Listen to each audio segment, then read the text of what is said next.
And you are looking right now here at Tiger Stadium for pregame festivities. Welcome in to the broadcast studio. Brandon Bird here with you. Alongside me is Grayson Blaylock, and we have an exciting playoff matchup here tonight, Grayson.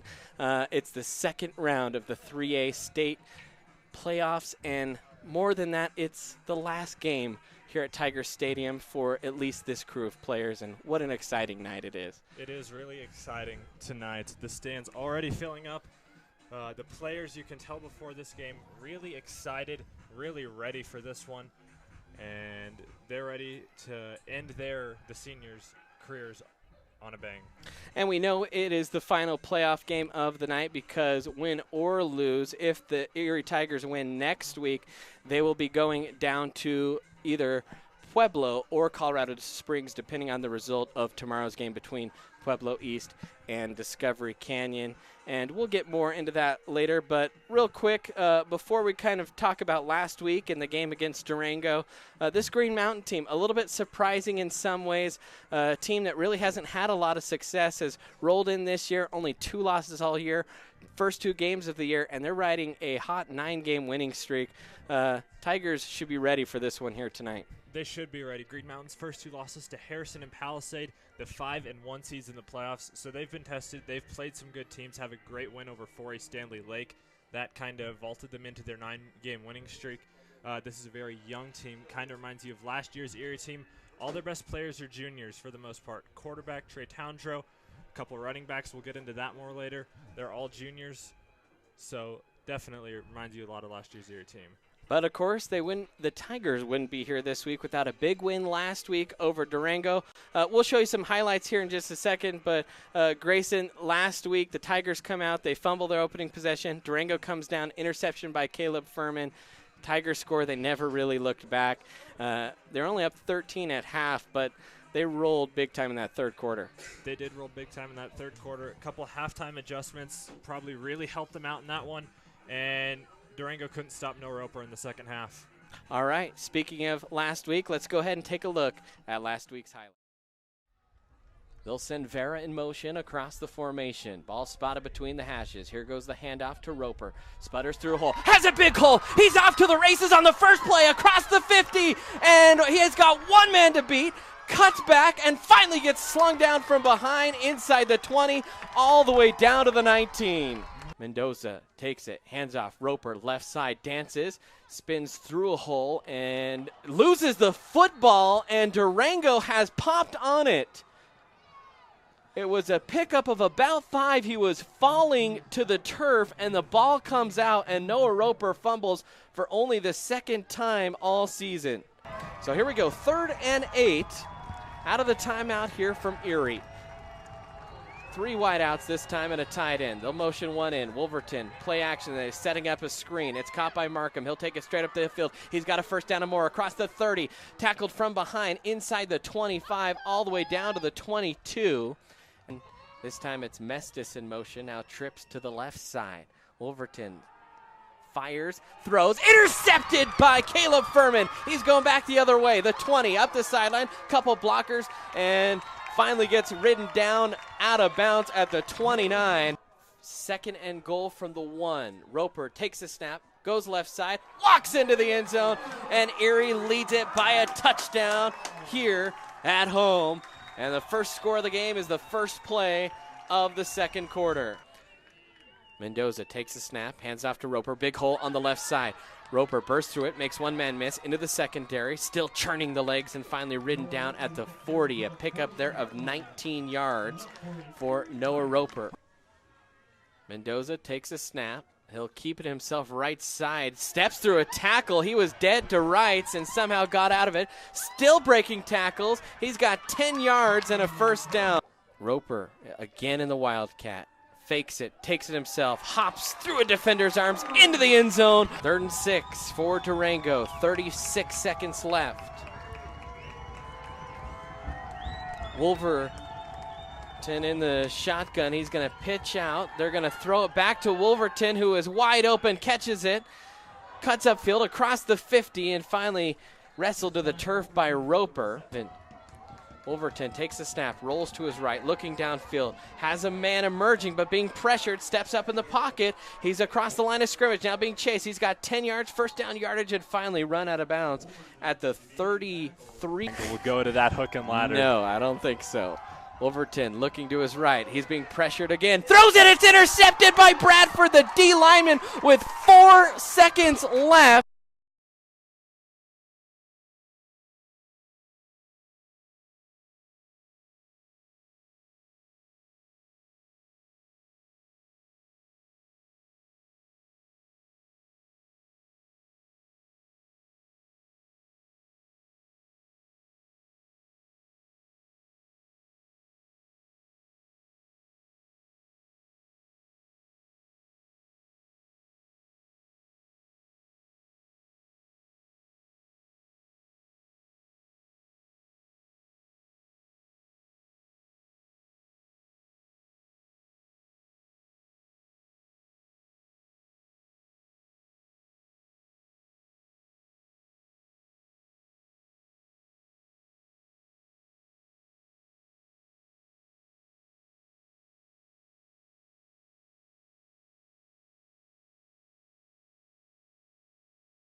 And welcome back in. We join you right at the snap. Gardner gets the handoff and scores. Second down here for Durango. 2nd and 5. Handoff. Markham. Or that's not even Markham. Up the sideline, across the midfield, the 40, down inside the 30. A huge run there. Wind at his back. Finiseth, the ball carrier, loses the football, and 3 Tigers fall on top of it. 1st and 10. It's Mendoza. Play action, looks downfield, wants Nelms, fires it, high arcing, rainbow, caught by Nelms, across midfield, the 30, all the way down, finally pushed out of bounds to the 15. And a little miscommunication. Gardner ultimately gets it, has a head of steam, a clear path, and Tyler Gardner scores his 2nd touchdown of the game. Discovery Canyon will keep you updated on that one. It's now 31-28, Discovery Canyon's ball. Intercepted there for the Tigers on the pass by Stanley, and that's how the game will end. We said the defense was our player of the game, and they end it with an exclamation point. The Tigers win the first round of the playoffs 40-0 as time rolls out here in Erie. Do you want a better smile, have a broken bracket, or are you a teenager in need of some braces? Then make your way down to Caraway Orthodontics. They are located in Louisville and Erie. Caraway Orthodontics supports Erie High School and its community. Come in and gain a beautiful smile for children, teens, and adults. They also provide Invisalign. Call this number 303-828-0454 or go to carawayortho.com. Click the search bar on the top right-hand corner of the screen and search up Erie Tiger Network. Click the channel icon and then press the subscribe button. Don't forget to hit the bell icon to receive notifications about when we post.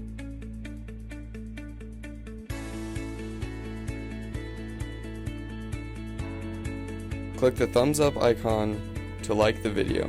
To enter full screen mode, press the icon on the bottom right-hand corner. To skip forward or backwards 10 seconds, double tap the left or right hand side of the screen. Press the pause button in the middle of the screen to pause the video. To skip to a different video, press the skip button when the video is paused.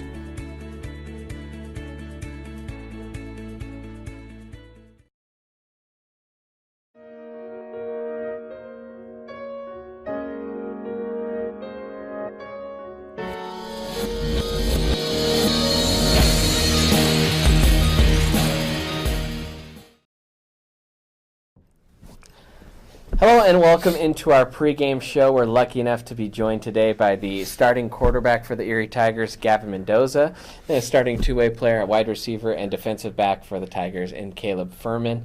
And guys, obviously a big win last week to get started in the playoffs, but as we look ahead to Green Mountain, and we'll start with you, Gavin, what can we kind of expect this week out of the Rams?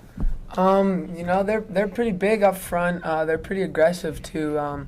They have a couple two-way players. Their running back is a really good linebacker as well as a running back. He runs hard. But I think that we're just gonna play our game and do what we do best, and let's run it right at them. So yeah. When you look at them offensively, obviously, Gavin, when he's looking, he's trying to break down the defense, but I know you play some defensive back. When you look at what they try and do offensively, kind of what's the game plan here tonight? What are you hoping to eliminate from their offense? Yeah, so Green Mountain, I kind of see them as a little bit of us last year, a little spark in them, just trying to run the ball a little bit up the middle, some power stuff, and they try to get outside a little bit too. And when they take their shots, it's going to be deep and they want to hurt us, but I don't think it's going to happen tonight. You kind of mentioned they remind you of Erie last year, and I think that's a good comparison. Obviously, last week, I think one of the things, and I don't want to sell Durango short because they're a talented team, but it kind of seemed like they were ready to lose when they showed up at Tiger Stadium. This Green Mountain team, it just seems like they're a team that they don't know how good they are yet. They have nothing to lose, and you're going to get their best shot. Yeah. Would you say that that's pretty accurate? And Yeah, I'd have to agree with you on that. I think we've got everyone's best shot this year. I mean, Fort Morgan kind of showed that a little bit. I think we got all of them, and I think we're going to get the same tonight with Green Mountain. They're just going to, give us their best shot because they know that they're going to have to run through us. We're here in the pregame show with Gavin Mendoza and Caleb Furman. And Gavin, to start the year, one of the unique things that happened over the summer was you had an injured arm. Or explain that injury and then kind of the quick turnaround to get ready for the start of the season. Yeah. So it was actually happened in a June baseball tournament in Casper. We were up in Wyoming, and I ended up sliding into third base, and I did it twice. And the first time I did it, I was like, oh yeah, something's not right. And then the second time, I couldn't throw the ball. I was playing third that game, and I just couldn't throw the ball at first. So then that night, I kind of iced it, and then I got back, and I was like, yeah, something's not right. So then I went in, got it checked out, and it was called I broke my scaphoid, and it's a really weird bone break. So it took a while to heal, and I ended up having my cast on for 3 months. And I got it off, I think, a week before our first game, and just that whole, transitioned from being in a cast for 3 months, not being able to throw a baseball, let alone a football. It was just a big switch, and everybody was super supportive and really helpful. All the coaches were awesome, and then that first game was obviously for us just a really big kickstart for this great season that we've been having. When you did get the cast off and you were looking to come back, was that something where you felt like you were lacking strength in that arm a little bit, and how quickly did that strength ultimately come back, or do you even still feel like you're 100% yet? Yeah, for sure. First time I threw football, I could only throw about 20 yards, and then as the week progressed, we got through it, and I got some strength back. But yeah, I can still feel a little bit that it's not all there. It's definitely gotten a lot better since even halfway through the season. It's the last couple of weeks I've been feeling it, and it's getting a lot stronger. But yeah, hopefully it get 100% real soon. But yeah, it's doing a lot better. Caleb, it seems like as Gavin's arm's gotten healthier, you guys have aired the ball out a little more as the season has gone on, and you've really emerged as kind of one of the go-to targets on this team, lead the team in receiving yards. Was that kind of a role that you expected coming in, or is that kind of a role that you've evolved into as the season has gone along? Well, last year with Alex Mathis here and me being his backup, at the beginning of the year I kind of felt a little bit discouraged, but I mean that was the beginning of last year is when I made the move to wide receiver to switch. So I kind of felt a little bit discouraged, not getting as much playing time as I wanted. But talking with our wide receivers coach, Coach Rao, I mean, he told me, next year you're going to be the guy, so just keep working. So I kind of trusted that and let the year go through last year, just kind of staying back and doing what I could for the team when they needed me. And, this year I'm just excited that I got to step into this role because it's just something that I've thought about for a while now. And on the other side of the ball, last week, Durango is driving the first time they have the ball. They're deep into Tiger territory, and then you come up with a big drive-ending interception. Walk us through that play and what happened. Yeah, so I was kind of disguised there in a cover 2 situation, and then they got the motion to have Tyler go back out, so we got out of our quarters look, and I had to go back up into our cover 2 with Noah over the top, and he hiked the ball, and I didn't see anyone come under the flat, so I decided to help Noah out over the top, and I just saw the pass go over my back shoulder and turned and snagged it, so it's kind of just routine play that we work on every day in practice. Gavin, I want to ask you a question about the guys up front. Obviously so talented when you look at the line, just especially on the right side of that line with Spencer, Nate, Colby, and even Jamie as kind of that H-back role leading the way. Do you feel pretty protected when you're back there running play action, knowing that A, teams are getting sucked into Noah's action, and then B, you have those guys blocking for you? Yeah, for sure. This whole year has been pretty awesome having that line. Especially that right side has been they're pretty seasoned. Nate and Spencer especially, they've been there for a while. Colby the past 2 years has been doing a great job, and Jamie is like another lineman at the fullback position, so him blocking is just awesome. And I've felt very protected this year. Yeah, it's been great. Caleb, this is, no matter win or lose, this is the last game that you'll play as a senior in Tiger Stadium. What does that mean to this group of seniors on this team? It means a lot, just speaking for everyone. We love playing on that home field and just everyone coming out and supporting. It's just something that I wish everyone could experience because it's just insane. Something just comes over you when you're running through that banner and you just see everyone on the and especially I'm glad that we got Friday nights because this is the last time that I'm going to be on that field, and I'd like it to be on a Friday night because that's where it all started for me. So, Gavin, I know that we talked to Coach Cooper last week, and it's always a mantra where you don't want to look ahead to next week or the week after, but is there a little sense in the locker room that, hey, there's a chance with the way the bracket is set up that if we could win this week, we'd get to play maybe Pueblo East again, or we're going down south regardless, but there's a chance if we make it to the state championship, we could play Palmer Ridge, and we want that game. Yeah, for sure. I mean, obviously last season didn't end up how we wanted it to, and taking it week by week, that's what we do. But for sure, Pueblo East, obviously we played them the past 2 years. We like playing them. We see them quite often, and Palmer Ridge has been a game that we've been looking forward to if we do get there. And I think we want to turn the tide a little bit. Caleb, what is different about this year's Erie team compared to last year's Erie team that ultimately made the run but fell up a little bit short? I think the difference between last year and this year is just our want. I think after the way last year ended, we're just kind of glad to be there. We're just kind of glad to be in the championship game. But this year, it's ours. Like we want it more than I think anyone ever has here at this school. So. All right, well, thank you guys so much for joining us here on our pregame show. We're going to send it back out to commercial. When we come back, we'll have the rest of our pregame. We'll go over the playoff bracket and more here on the Erie Tiger Network. Yeah, I'm married. Doesn't matter. You do that for me? Really? Yeah, I'd like that. Who are you talking to? It's Jake from State Farm. Sounds like a really good deal. Jake from State Farm at 3 in the morning? Who is this? It's Jake from State Farm. What are you wearing, Jake from State Farm? Khakis.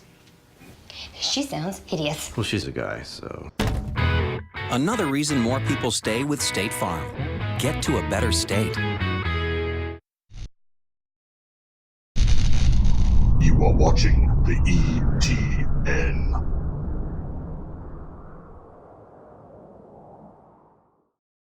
Open up a browser and look up youtube.com/Erie Tiger Network. To subscribe, sign into YouTube and press the subscribe button. Don't forget to hit the bell icon to receive notifications about ETN posts. To like the video, click the thumbs up button on the right hand side of the screen. Use the bar on the bottom of the screen to move and skip parts in the video. To skip forward or backwards, use the arrow keys to move 5 seconds. You can pause the video at any time by pressing the spacebar or clicking with the mouse. Front Range Landfill puts all your needs in front of everything else. Front Range Landfill won Erie Chamber of Commerce Business of the Year Award, as well as being featured on national television.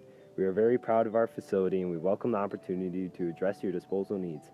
Our focus is on customer service. We strive to achieve easy and rapid access in and out of the facility. We feel certain that we will exceed your expectations of your solid waste disposal requirements. Choose Front Range Landfill for all your landfill needs. You will be pleased.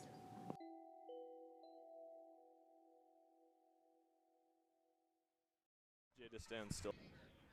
And welcome back into the Erie Tiger Network. Brandon Bird, Grayson Blaylock back again here with you live. We hope you enjoyed that interview. You see, no one on the field yet, but the pregame festivities will start here soon. And boy, do we have some pregame festivities. Before we get started, too, FAR fans, we'd love for you to partner with us, especially during this playoff run.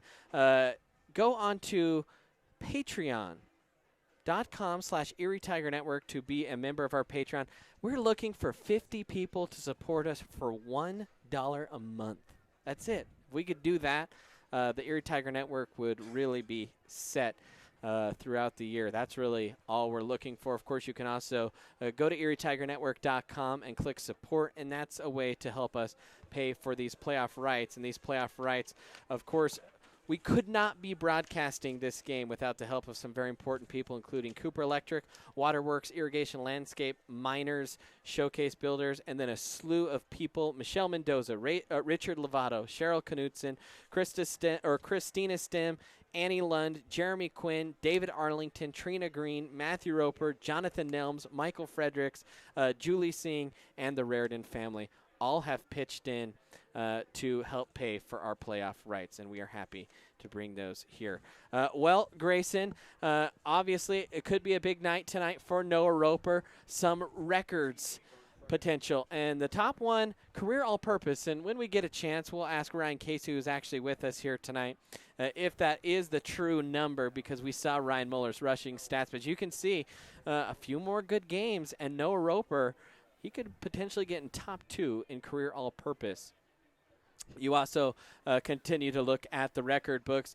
Career touchdowns, Noah Roper 90. He actually has 94 if you include passing touchdowns. Those don't count. He's tied for 11th. Feel like tonight he could move into the top 10. Noah's not done there yet. If you saw our tweet earlier today, you already saw some of these graphics. And one of them being career carries. Noah Roper today could very well be in the top 3 in carries all time in the state of Colorado when tonight is said and done, depending on how many carries he gets. And rushing yards, Noah Roper right now 11th, and he is lurking close to that top 10 mark. In fact, Noah Roper less than 100 yards, and he is a top 10 rusher in the state of Colorado. That is a sight to behold. We have some keys to the game. What do we think the keys are? And Grayson, when you look at them, we'll ask you about some of these. For Green Mountain first, I think them coming in, not hugely experienced in terms of playoffs, they've got to find a way to score first. They do have to find a way to score quickly and to jump on Erie right away. They need momentum right away to start the game. Like we've said, they're a young team. They don't have a lot of experience, so they have to be able to score quickly to stay in this one. We said fling it around. If you're going to beat this Erie team, you got to throw, because this front for Erie's been so good all year long. You really do have to throw, and you have a quarterback that can do that in Trey Towndrow, but this is also a team that likes to keep the ball on the ground. They have to stick to the spread tonight, or else they're not going to be able to get penetration. They've got to use the pass to open up the run. Forced turnovers. Once again, you're kind of the underdog. You're coming in. Got to find a way to get the ball turned over into your hands if you're Green Mountain. You do have to find a way to force turnovers if you're Green Mountain. Erie on the year, plus 15 in turnover margin. They don't turn the ball over often. And when you look at the big wins last week, 3 turnovers forced against Durango. They force a lot of turnovers in their big wins. couple games this year, and when we look at the keys to the game for Erie, we've seen them be penalized a little bit, a lot of offsides calls. It seems like they cleaned that up last week, but I think that's still going to be a point of emphasis for Coach Cooper and this staff this week. Another one, protect the football. Obviously, we already touched on that. You got to force turnovers if you're Green Mountain. And then very small, I'm not even sure if you can read that, it says big plays from someone not named Noah. If the Tigers are going to win a state championship this year, we know that Noah has carried the bulk of the offense, but we need a little bit more from some of the other players. That's right. You want one or two big plays from guys like Caleb Furman, Jamie Nelms, Mason Vivi, Dion Lucero, Gavin Mendoza. If you can get a couple big plays a game from each of those guys, force the defense to play honest and not keep those receivers in single coverage all game. That's what you want to do for Erie, because that gives Roper more room to run. All right, and we are moments away here from the start of the national anthem. We'll kind of go over playoff brackets in a little bit. We do have a special national anthem here tonight. It's going to be performed by both the Erie and the Green Mountain choirs, and that's a pretty cool touch. It is. Not often that you get to see two schools have their choirs combined to do a national anthem before a playoff football game. And we are ready for the national anthem, so we are going to go live down to the field for the national anthem.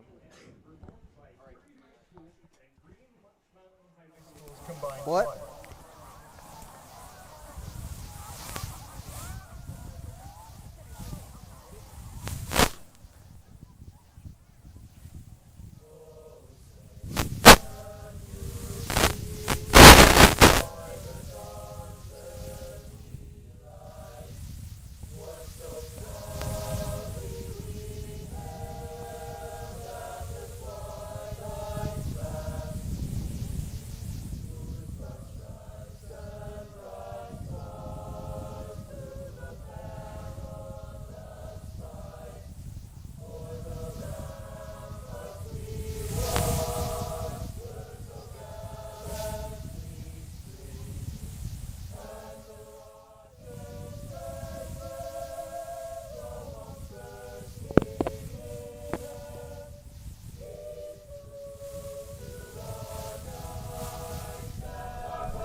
All right, and you heard the national anthem as sung by both choirs.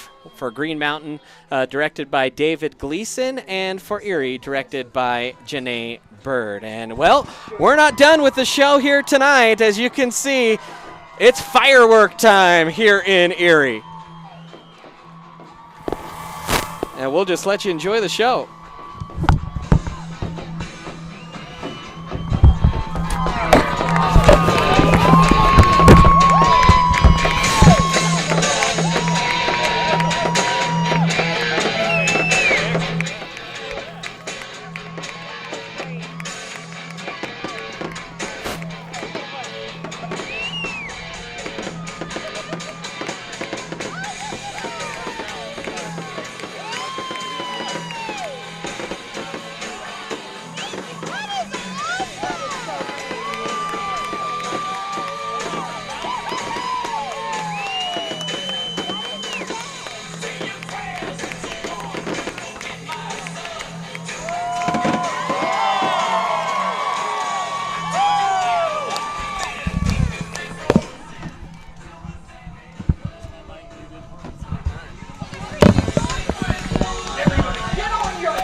All right, and as you're watching this fireworks show, of course, the Tiger fans excited, getting a little bit of a treat. I believe the administration was calling this Operation Katy Perry over the week. Try and keep it on the DL, and a very exciting moment here in the stadium as the players are about set to enter. Of course, we're still about 5 minutes from kickoff. We'll bring up the brackets later on the screen in a graphic, but the only 3A game tonight is this game. Erie on a short week of rest. They played Saturday. Does that one day affect things? I don't know. If you win, you get a longer week of rest next week when you travel down to Pueblo. Of course, that will be after the Thanksgiving holiday. When you look at this, though, some big games. Palisade and Meade, pretty much all the home teams won. A little bit crazy when you think about the implications that has. The quarterfinals, Palisade hosting Meade tomorrow. Palmer Ridge, they'll host Harrison. Discovery Canyon goes on the road to Pueblo East. And, of course, this Green Mountain team out here. And the Tiger players about ready to take the field here. They're getting excited. The fireworks still going off in the background. It's the grand finale. And any moment here, this Tiger team will take the field, and here they come. And we are almost ready for playoff football here in Erie as they come just ahead of the fireworks. So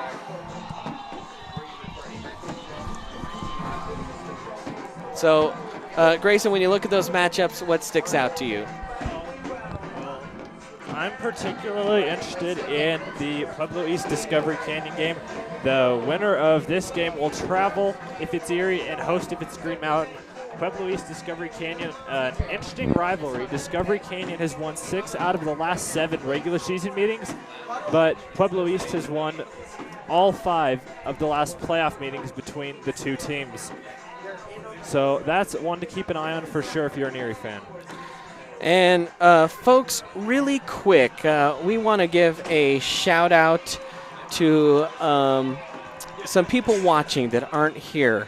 Letitia Tapia, our school registrar, cannot be with us today.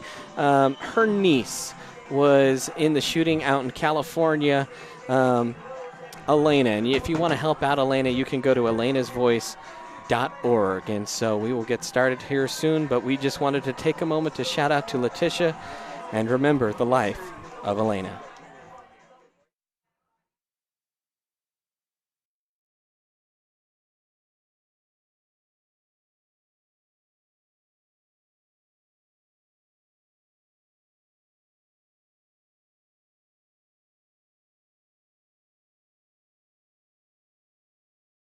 Open up a browser and look up youtube.com/Erie Tiger Network. To subscribe, sign into YouTube and press the subscribe button. Are you ready for it?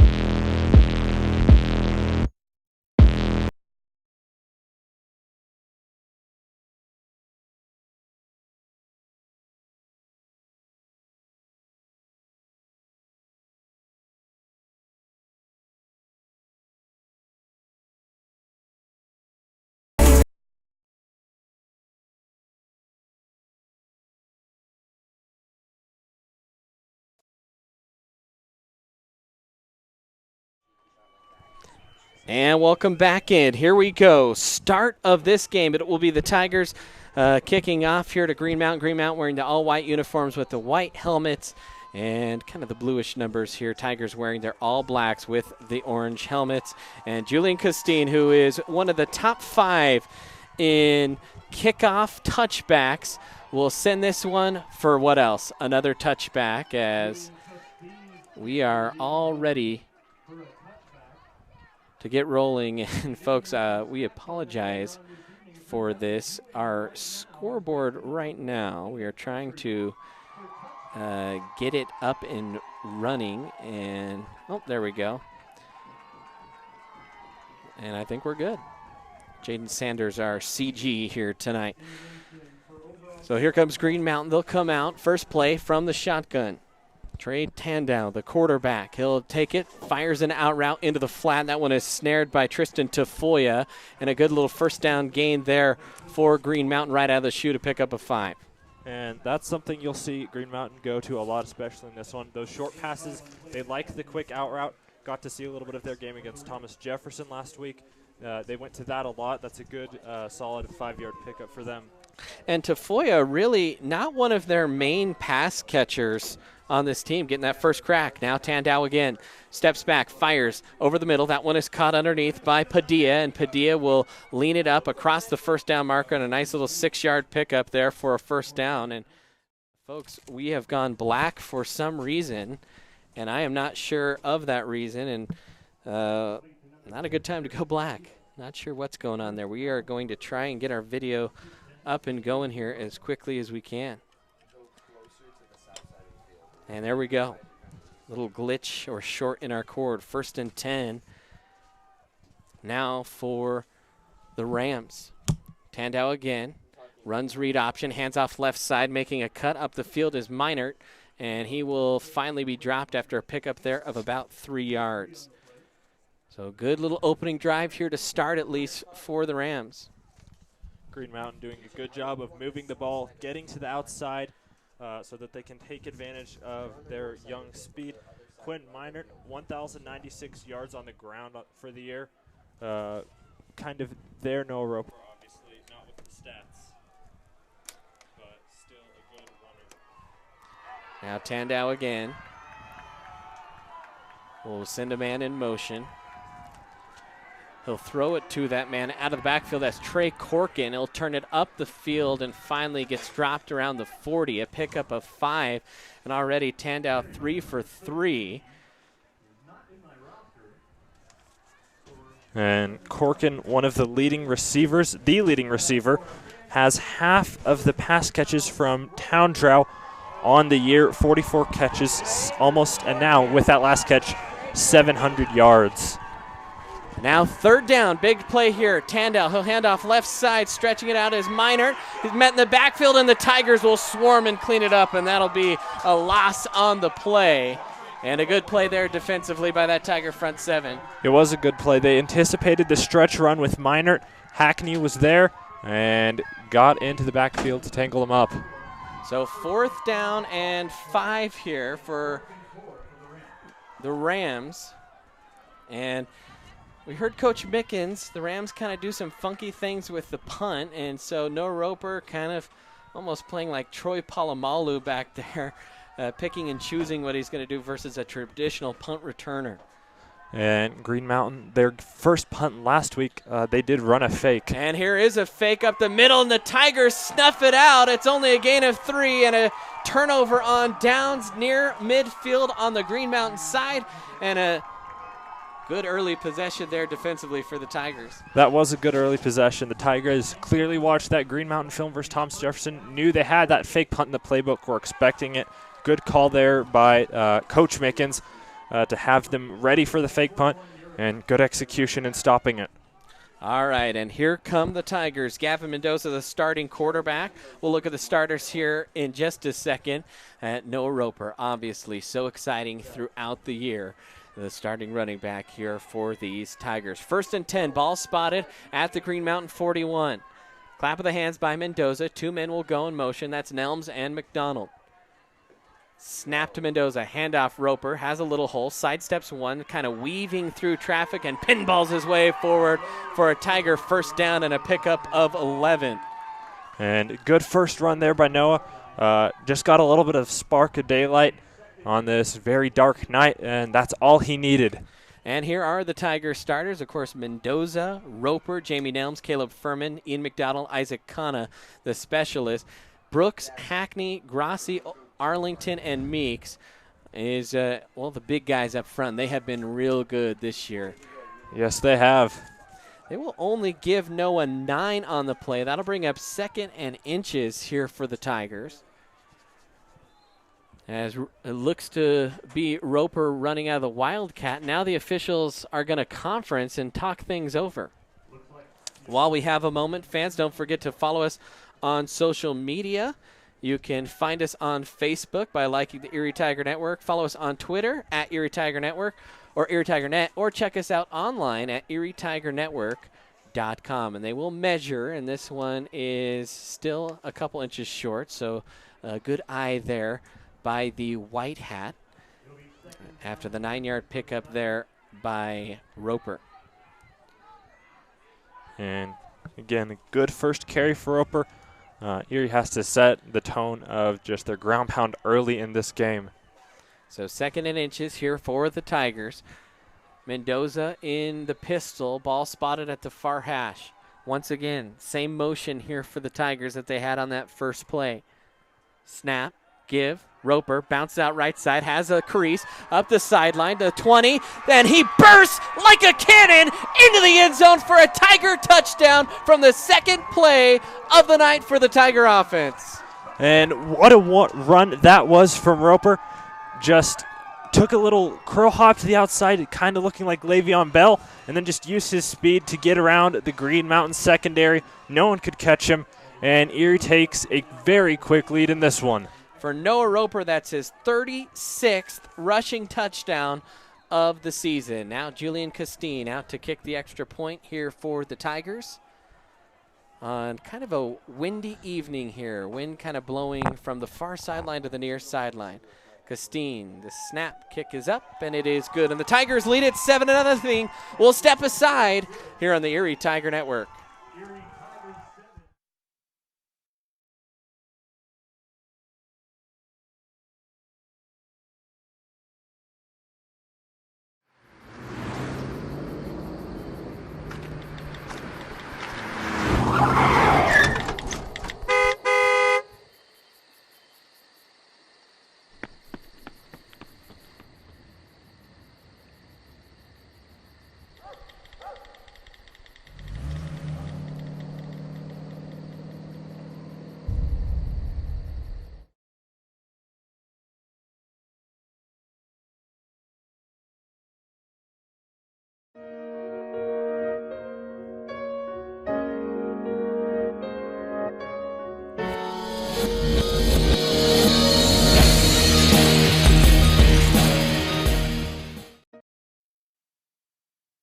And welcome back in. Tigers already lead it, just 2 offensive plays in.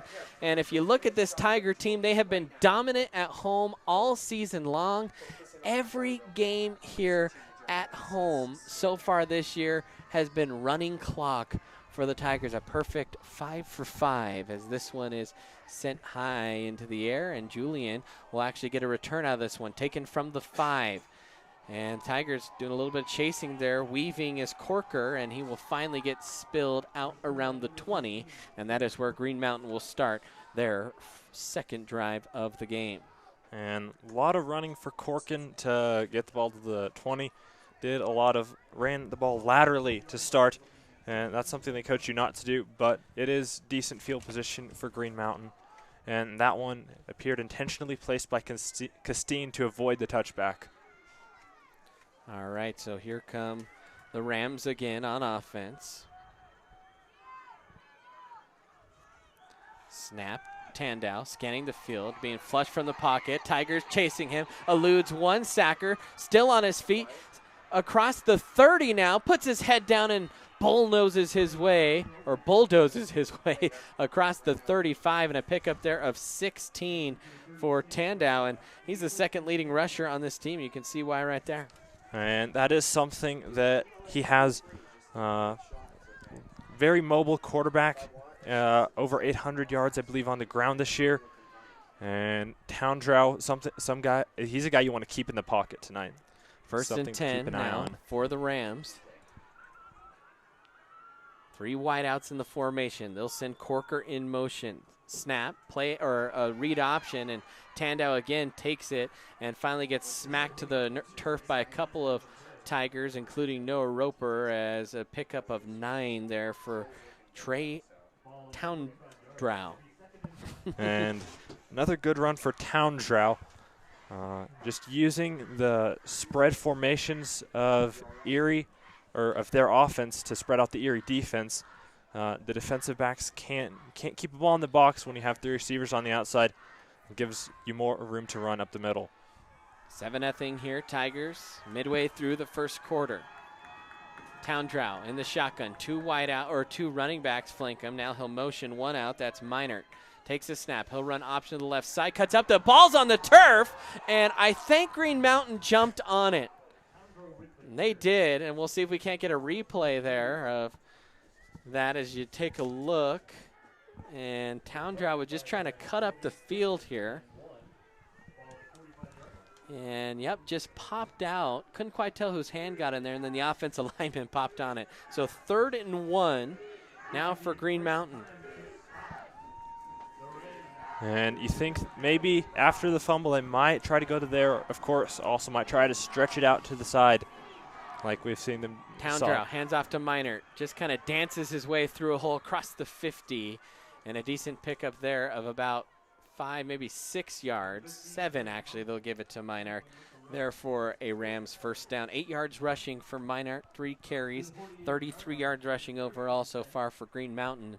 Doing a pretty good job moving the ball so far. They got caught a little bit there with that fake punt. Tigers were ready for it.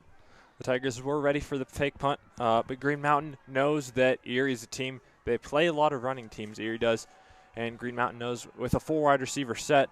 Trips to the right. Towndrow takes the drop, looks, fires on a slant pass over the middle, and that one is overshot, intended for Tristan Tafoya, and that's the first incomplete pass of the night here for Trey Towndrow.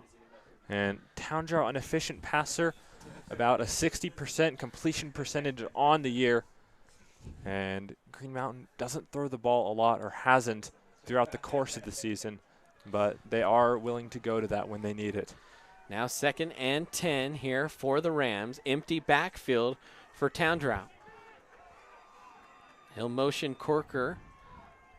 Fakes the little toss forward to him. Runs it over the right side. Small crease. Just kind of put his head down and got as much as he could going forward. A pickup there of 4, maybe 5.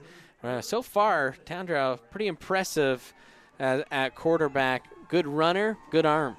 He is a multifaceted quarterback, not something Erie's seen a lot of, and he's using that to his advantage at the start of this one. 3rd and a long 5 here for the Rams, as they'll snap it here in Tiger territory. Ball spotted close to the near hash. They're kind of taking their time here.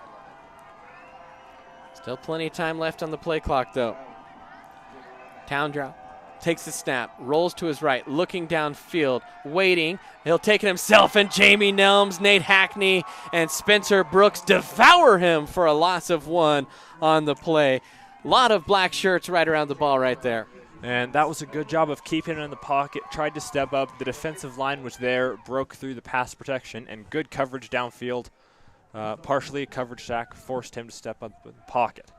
So 4th and 5 here for the Rams, and part of the reason they can fake stuff is Towndrow's also the punter, and so you have the best athlete on the team punting. Never know what you'll see. He will punt this one, kind of angles it towards the corner, and it will just trickle into the end zone, and we'll stick right here as the Tigers ready to start another drive. By the way, fans, don't forget to stick around for our halftime show, our Miners halftime show. Be sure to check out Miners for all of your post-game needs. So 1st and 10 here for Erie, and 2 plays in, 2 handoffs to Noah, and already Noah in this one, 40 yards. And Noah already looking very good. Talked to the players, got a sense that they were more excited to play Green Mountain's offense. You saw that earlier. High snap, handoff to Roper, kind of shifts in and out of a hole, then just drives the leg, still on his feet, carrying white jerseys, and picks up 11 yards. And so far, Noah runs of 9:32 and 11 yards.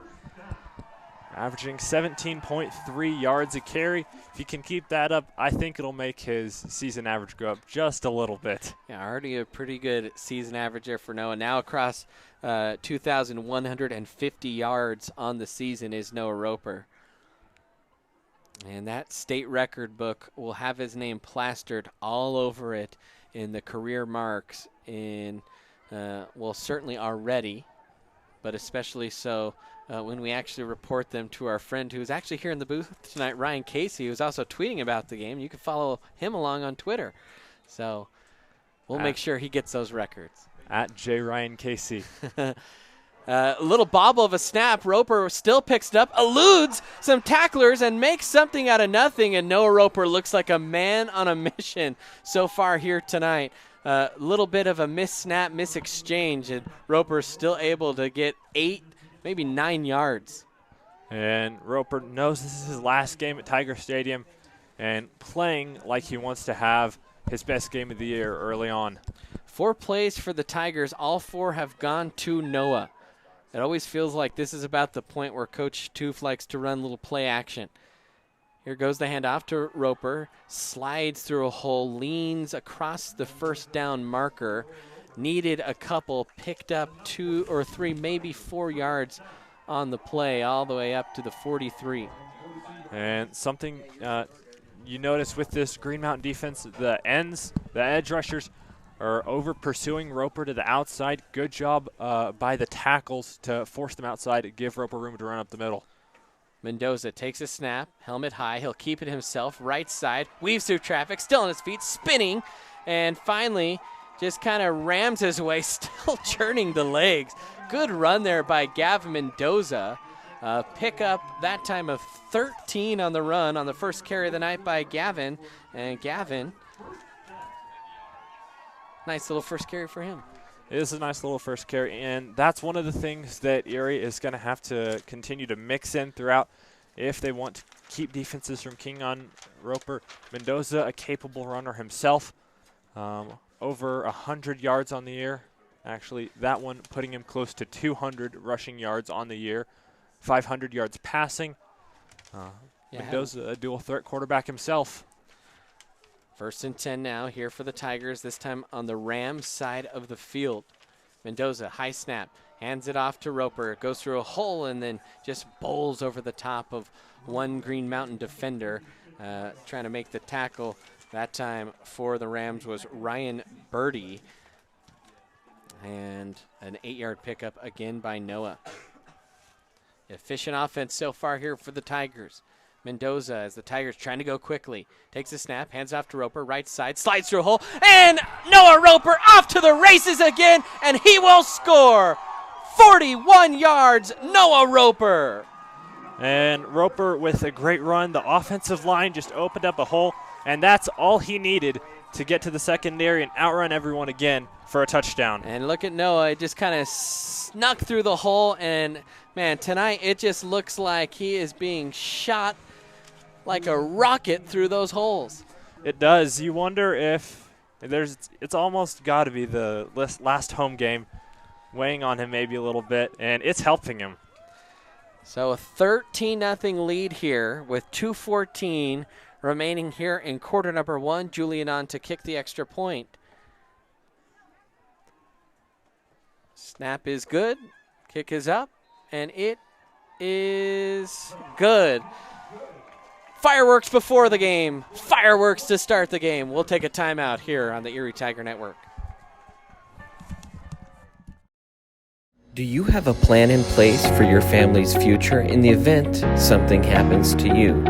Are you caring for aging parents, grandparents, or a loved one with special needs? The Germany law firm named 2017 Erie's Chamber Business of the Year provides expert legal guidance and peace of mind for you and your family in the areas of probate, elder law, and estate planning.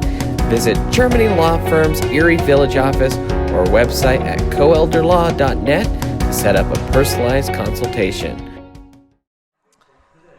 And welcome back in as the Tigers already up 2 scores here on their first 2 drives of the game, and Noah Roper 109 yards rushing on 7 carries, and pretty good start.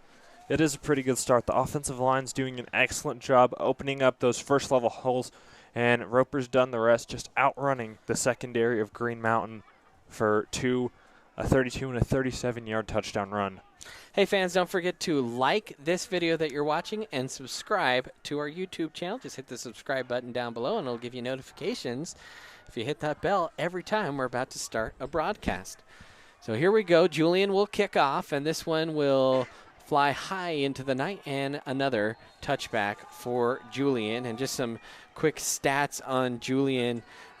Julian in the state of Colorado this year, total number of touchbacks, he's 4th in the state. He's 5th for punting average, 4th in overall kick, 2nd in point after attempts made, and he's been a valuable piece. And something I think if the Tigers move on, we'll talk a little bit more about is there are several college football players down there for Erie right now, and Julian is one of them.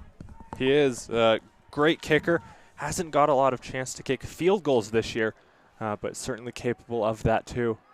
And a handoff over the left side to Minert, and he'll fight his way forward for a pickup of 4 yards on the carry. So pivotal point in this game, Grayson. Green Mountain's got to find a way to score. We talked about the keys and already failing on scoring first. They haven't forced a turnover. They're in real danger here if they can't engineer a scoring drive. They are. Townshow really could use to put the team on his back, lead a long scoring drive, chew up some clock so that Erie has less time to work with. 1:38 and ticking to go in this quarter, or one. And Townshow will take the snap, hands off. Minert trying to stretch it out. Gardner trying to hold the edge, and Minert will run into the arms of Gardner, but has enough for a first down on a decent-sized pickup there, almost 8 yards for Quinn Minert. And a good run by Minert. Green Mountain intentionally targeting the edges of that Erie defense. They don't want to run up into that front 7. Maybe trying to move players out towards the edges to give them some room to run up the middle. Let them throw some quick passes. You can feel the temperature starting to drop here a little bit. 1:10 remaining here in the first quarter. Townshow in the shotgun, takes a snap, hands it off. Minert left side trying to get around the edge, and he is dropped in the backfield. And a flag coming in, and just the way that flag appeared, it almost kind of looks like that might be a face mask or even a horse collar, as I believe that was Kana shooting in to make the tackle. And let's see what the officials have to say. That was Isaac Kana there on the tackle. Great read by him coming up from the safety position.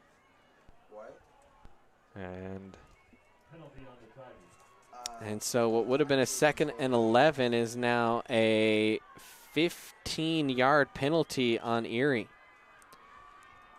And I think that was a face mask. I actually didn't catch the signal, but just by the yardage and just how the play unfolded.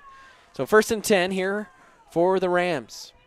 Townshow again in the shotgun. Again will take it himself. Bounces out left side, not much room. Good job that time by the Tiger front, and that Tiger front is the strength of this team.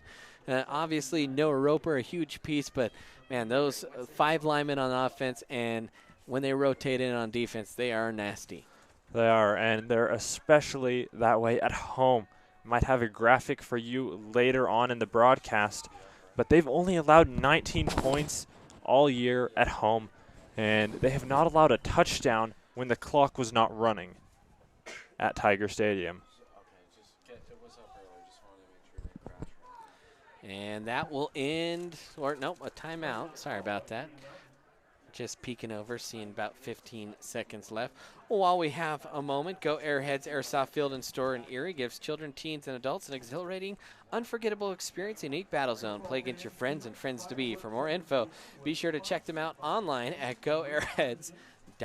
We kind of already mentioned, but playoff sponsors coming through helping us pay for these playoff rides: Cooper Electric, Waterworks Irrigation Landscape, Miners, Showcase Builders, and then a slew of individuals also stepping up. Also have some people on the Patreon. That's really where we would love you to help. If we could get 50 people doing $1 a month on our Patreon, go to patreon.com/Erie Tiger Network, and that's kind of our goal here. So here we go. 2nd and 9.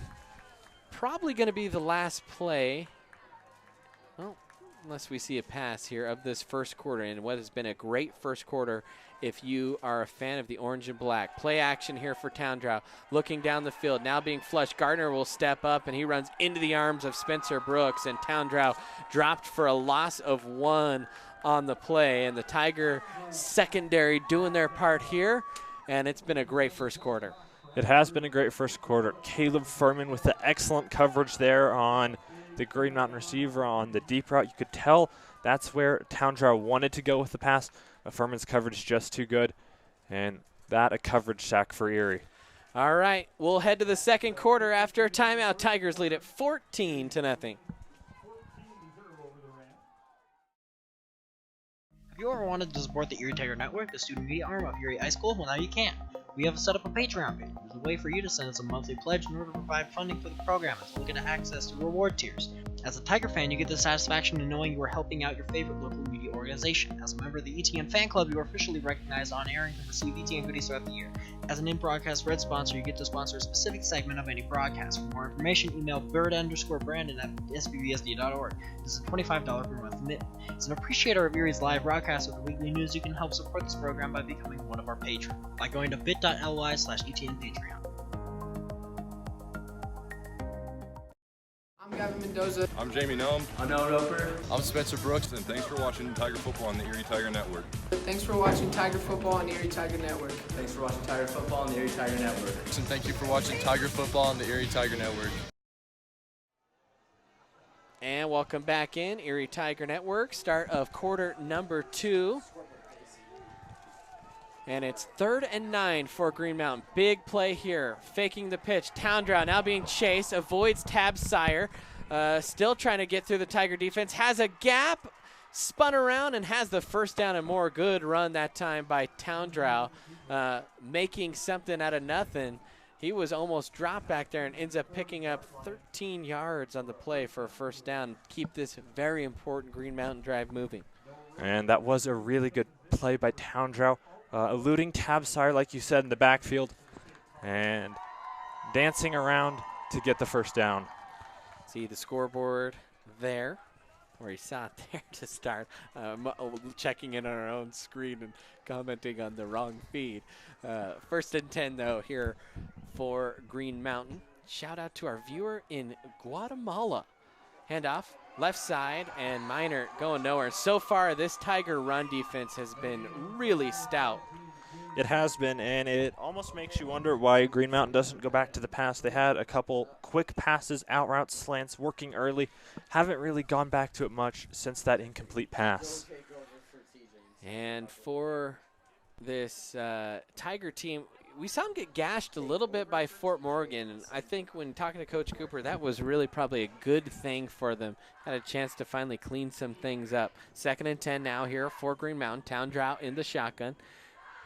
Nelson Corcoran in motion. Hands off to Minor again, and Tab Sire sheds a block, and then he runs into the arms of the defender there for Erie. And I think that time making the tackle was Josh Eddie Bradford Pena. And Eddie Pena. Both of them in there on that play.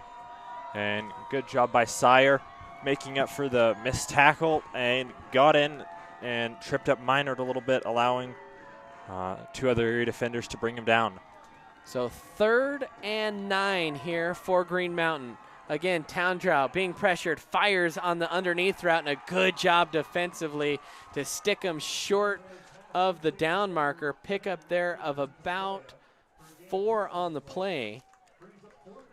And Erie's 2 middle linebackers, the Ians, McDonald and Vera, both in on that tackle.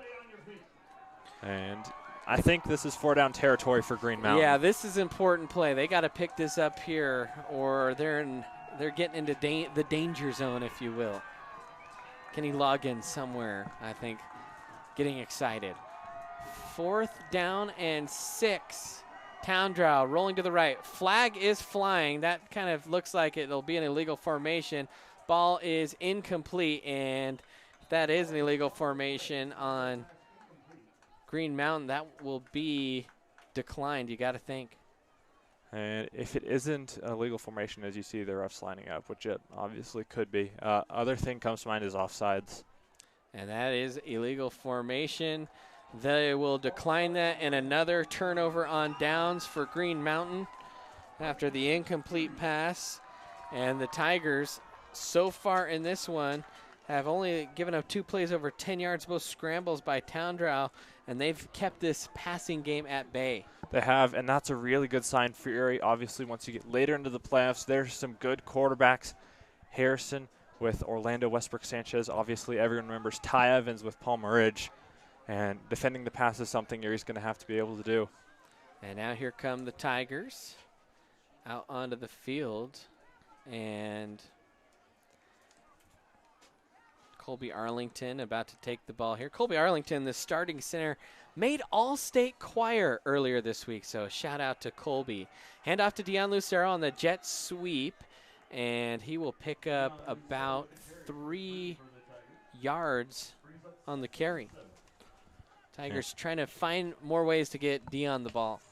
And I do like that play call. I like seeing more of a stretch offense from Erie, spreading teams out, making them be honest while covering the receivers. And obviously that'll open up the box eventually if you keep running those plays. Ball spot at the 39. Handoff to Roper. Hesitates in the hole, and Roper will fall forward to the 40. Only a pickup of 1 there, and that's the first run of the night. Under 4 yards here for Noah Roper.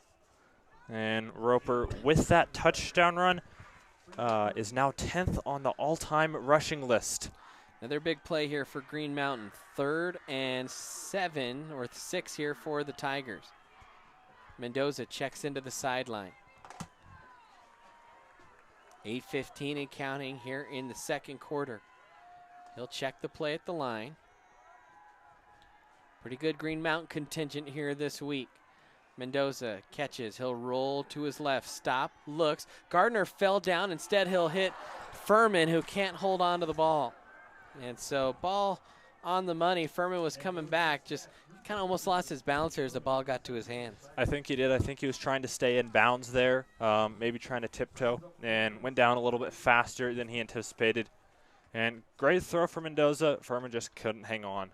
So a big stop there for Green Mountain. First time they have forced the Tigers into a punt, and Julian back to punt it here. And standing deep there, I believe, is Ryan Birdie for Green Mountain, and a timeout called. Not all the personnel was on the field that time for Erie. And when that happens, that's when you see the frustrated body language from the coaches. Mm-hmm. Could definitely see that there. Hands on the hips, staring at the players. Not a great sign, but Erie shouldn't need that timeout in the first half. Fans at Clark Legal Services, they believe that their purpose as a trusted advisor and counselor for their clients and their families goes far beyond giving clients direction, whether it's participating in a pro bono case to protect an important issue or volunteering their time to educate your group or school about the legal process, legal history, or current legal issues. They believe in giving back to the community. For more information, check out clarklegalservices.com. So 7:59, Tigers had to burn a quick timeout. And back on the punt is Julian. And Castine will take a high snap here. Gets the punt away, end over end. Pretty good one. Backtracking on that one was Birdie, and this one will bounce out all the way down near the 10, and they will mark it, in fact, at the 11. So outstanding punt there for Julian. And that is something that Julian has done a lot better than last year. Erie has a kicking coach now for Julian, and the coffin corner punt has been employed much more than last year. Fans were now over 900 subscribers, so thank you to those who have subscribed. We are less than 100 away from becoming a monetized YouTube channel. So 1st and 10 here for Green Mountain from the 11. Good stop for them. Now a chance. Towndrow fires on the little out route from the running back, and Minor, very good yardage out across the 30, or they'll actually just mark him just shy of the 31. So a 19-yard pickup on the pass play on the little play out of the backfield. And that's something that Green Mountain used on their first drive of the game, used it with success. Those quick passes, just the little halfback curl routes, and letting the halfback do the work after the catch. 1st and 10 now here for the Rams again. Ball spot in the near hash. 3 wide to the far side. Towndrow will pass again. Fires. Wide open is Corkin, and he had one man to beat, and Roper was able to gobble him up, but another good play there. A pickup of 34 yards on the pass play by Towndrow to Corkin. And Corkin just got out of the backfield. Couldn't tell exactly where he was lined up, but no one on the Erie defense picked him up, kind of ran a wheel route, and was wide open. Easy throw for Towndrow to make. And the biggest 2 plays of the night were back-to-back there for Green Mountain. They're rolling here into the Tiger territory. 1st and 10. They'll hand it off. Minor bounces it to the outside into the arms of McDonald and gets Bulldog down after a pickup of 4. And Green Mountain moving fast, having a successful drive, wanting to use that momentum, keep it going, not give the Erie defense too much time to reset. They have them on their heels. Quinn Minert so far, 8 carries for 25 yards. No Roper, he has 8 carries, 110 yards. That's been the difference so far in this one. 2nd and 7 now after the 3-yard pickup there by Minert. Towndrow back to pass, looking, will be flush from the pocket. Hackney tried to chase. He dove around the ankles. The ball popped out. The Tigers say they have it, and they do. So a fumble on the scramble, and Erie forces a turnover. And good defense there by Erie, being aware that Towndrow's carrying that ball a little loose, and couldn't tell who, but yeah, I think someone punched it out. I think that was Jamie Nelms that punched it out, and maybe even fell on it too.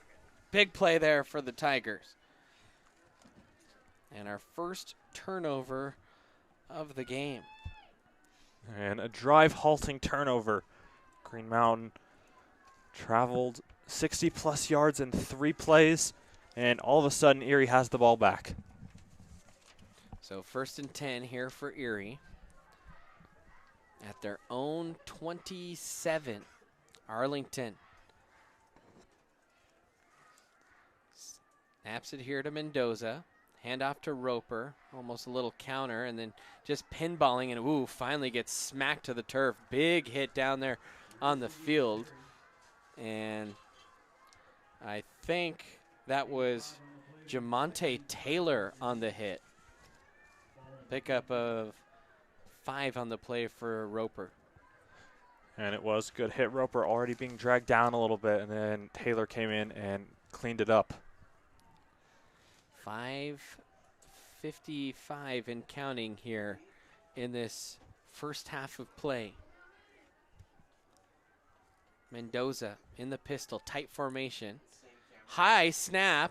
It's being jostled around. He somehow got it to Roper, who just kind of grinded it up there in the middle and picked up about 3 yards. And good job salvaging the broken play by Mendoza and Roper. I think it was the motion man that threw the snap off a little bit, ran right in front of Mendoza before he caught the ball, lost it, but able to still pick up 3 yards on that one. 3rd and 2 here for Erie. They tried to pass for it last time, weren't able to convert. See what they do here. It looks like it'll be Roper from the Wildcat, flanked by Vera, as he checks the play at the line. Now, almost 5 minutes remaining. Roper takes it himself, follows Vera, knifes through a hole, and does, I think, just get the first down yardage. Needed a couple, picked up about 3. And the Green Mountain defense starting to clamp down a little bit on the run. The last 4 runs for Noah, gains of 1, 5, 3, and 3 after starting the game with a couple 30-plus yard runs in the first 7 carries. And Green Mountain, obviously, it takes a minute to adjust to Roper. That's what they were doing. Now their defense stepping up to the challenge here in the second quarter. Mendoza in the pistol. He'll send Nelms in motion. Hand off. Nope, he'll keep it himself. Left side. Big hole there, Mendoza. First down yardage across the 50. Cuts back in over the 45. And Gavin Mendoza, pickup there of about 17. Thank you, Grayson. Carries of 13 and 17 so far for Gavin. And you can see really collapsing down there on Noah. It is, and they've been holding Noah to short carries. Erie offensive coordinator saw that, said, you know, let's go outside with Gavin, keep it in his hands. He might get a big gain, and sure enough, he did. 1st and 10. Now on the Green Mountain side of the field, ball spot at the 44 in Rams territory. Nelms in motion again. Snap high again. Handoff to Roper, and Roper not much going as the defense collapsed down, and maybe a couple yards there for Noah. And you're seeing now Green Mountain put 8 defenders in that box, just keeping the box filled. So 2nd and 8 here for the Tigers. Roper 123 yards rushing. Only one pass so far for Erie. Mendoza will run play action. Here comes pass number 2, looking for an open man. He's going to take it himself. Didn't like what he saw. Good decision, and ends up picking up about 4 yards on the play. And Gavin Dropback had 3 wideouts in the pattern, really no one open. And good coverage there by the Green Mountain secondary. We haven't really mentioned them much tonight, but Mendoza pulled it down, channeled his town draw, and got a couple yards, putting Erie in a 3rd and relatively short situation. So 3rd and 5 here for the Tigers. It's Roper who stumbles. He tried to change direction behind the line and stumbled for a loss of a yard. And so that'll bring up a 4th, and actually they'll give him a loss of maybe a couple there. And so 4th and 7 now, and Tigers kind of one of those positions. You almost feel like you're too close to punt. You're certainly too far to try a field goal here. It would be a 59-yarder. So kind of in 4-down territory, but Coach Cooper wants to take this down as far as he can, because if he's going to go for it, he doesn't want to leave Green Mountain with much time. And good decision, letting the clock tick down under 2 minutes before taking a timeout. And that'll give him, the coaches, some time to think about what they want to call. We'll step aside as well. Quick timeout here, 1:52 remaining on the Erie Tiger Network. I'm Gavin Mendoza. I'm Jamie Nelm. I'm Noah Roper. I'm Spencer Brooks, and thanks for watching Tiger Football on the Erie Tiger Network. Thanks for watching Tiger Football on the Erie Tiger Network. Thanks for watching Tiger Football on the Erie Tiger Network. And thank you for watching Tiger Football on the Erie Tiger Network.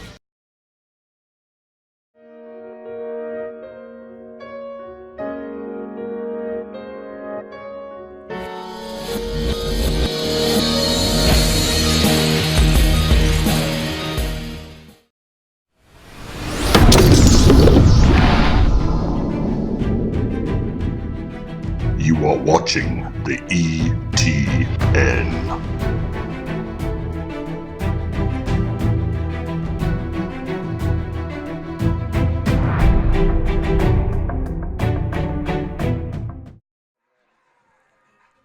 And welcome back in. 4th down here for Erie. They're going to go for it, and it's Dion Lucero coming in at quarterback. Got to think that's going to be a pass play with Dion in. 4th and 7. Nelms in motion across the formation. Dion is going to roll to his right, looks downfield, fires the deep out, and it's bobbled but caught by Kana. He was pelted to the turf, but still had held on. Pickup there of 17 on the passing play from Dion Lucero to Isaac Kana. And good job there by Lucero, seeing Kana, good route and awareness by Kana to catch that ball after it bounced off his shoulder pads and hold on to it after he's knocked to the ground. Lucero again in the shotgun. He's going to follow Roper left side and then just steps in the ground, leaned it back to the right, and a pickup there of about 3 yards for Dion Lucero, his 2nd carry of the game. Tigers can come at you here in a couple different ways. An interesting little wrinkle there out of the timeout coming with a different quarterback. Lucero again in the shotgun.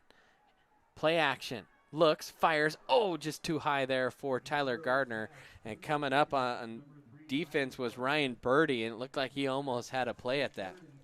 And he did. Lucero's throw just off the fingertips of Gardner. lucky the throw wasn't too much higher, or that could have been intercepted. You know, Gardner needs a lacrosse net. He's not used to catching that with his hands. So now 3rd down and 7 here for the Tigers. 1:03 remaining in the half. Keeper here for Lucero. Has some running room. Stops, and here comes the cavalry. And a decent-sized pickup there on 3rd down to make it kind of a 4th and manageable. Pickup there of 5 yards for Dion. And this is, if you don't want to go for it, this is in Julian's field goal range. I do think the Tigers will go for it. Just wanting to score touchdowns here. But field goal not off the table. 4th and maybe a short 3 here for Erie. And once again, I think they're going to burn their last timeout as they are waiting for the clock to drip down. Now 15 seconds left. By the way, love the chat going on right now. Beg your pardon. We have people watching from Guatemala, the San Luis Valley, Upper Michigan, Northwest Ohio, Northern Virginia, Massachusetts, Bradford, Pennsylvania, and of course Erie, Colorado. How about that? Of course. We're nationally syndicated now, I think, Grayson. I think that's the term for us anyways. Well, thank you so much for tuning in. That is fun to see. 10 seconds left. Your Coach Cooper obviously got to probably, well, I guess you could run it, get a first down, stop the clock quickly, but you'd have to do that real quick. It looks like they're going to try a field goal maybe. And it does look like they're going to try a field goal with Julian. Good for him to see another field goal. This one going to be of 34 yards, well within his range. Yep. The wind could be a factor. Yeah, wind kind of blowing, as we said, from the far sideline to the near side. Julian a chance here to add 3 more to the total. Snap good, hold good, kick is up, and it is good. 34-yard field goal for Julian, who is now 3 for 3 on the season. And the Tigers, with 3 seconds left here in the first half, lead it by 17. And we were talking about Julian tonight. Good leg. Man, that could have been good from 44. It could have been good from 44. It was a perfect kick, split the uprights, counted for the wind as the wind kicked it a little, pushed it over a little to the left, and allowed the wind to push it back in through the uprights. Fans, don't forget to join us for our Miners halftime show. We will have halftime stats. We'll try and have some highlights for you as well. We might even have a little surprise interview for you as well here during our Miners halftime show. So you're going to want to stick around for that. We'll also show the dance team performing as well. So we'll have all that and more coming up at halftime. 3 seconds left in this. The Tigers probably just want to maybe squib this one, or if Julian can, send it for no return. And that would be ideal, just to not give Green Mountain's return team a chance at this one. You see 3 men back for them. And saw a fake reverse earlier, so maybe if they do get a chance, some trickery up their sleeve. So Julian, he'll tee it off.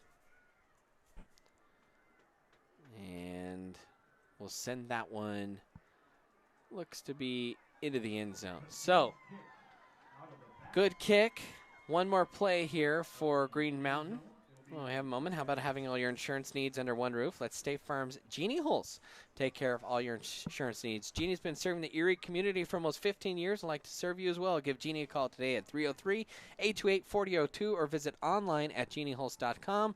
Like a good neighbor, State Farm is there. And good first half for Erie. Quick start. Green Mountain defense picked it up in the second quarter, but a comfortable lead going into halftime. And Towndrow will run it. Decent run, but that will do it. And he'll end it with a 14-yard carry. Tigers, though, they lead by 17. Couple touchdowns from Noah Roper, a field goal by Julian Costine. Tigers will go to the locker room. They're one half of play from going back to the semifinals. We'll take a timeout real quick here on the Erie Tiger Network. There's a beast deep inside you. It will not die. Ooh. It will fight back.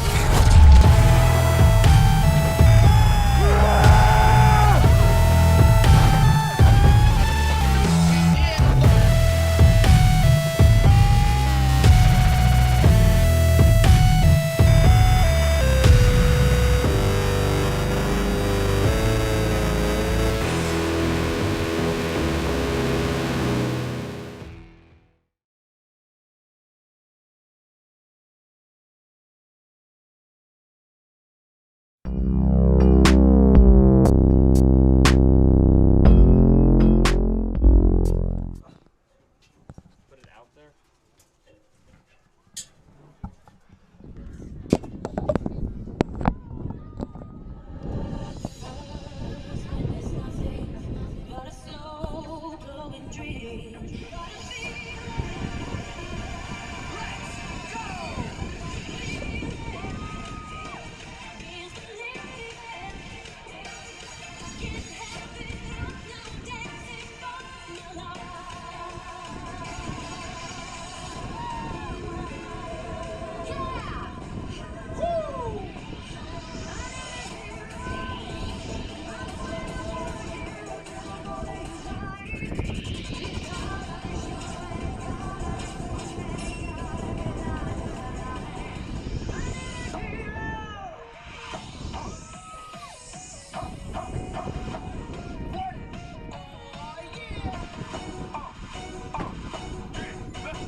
Let's hear it one more time for the Erie Tiger Paw.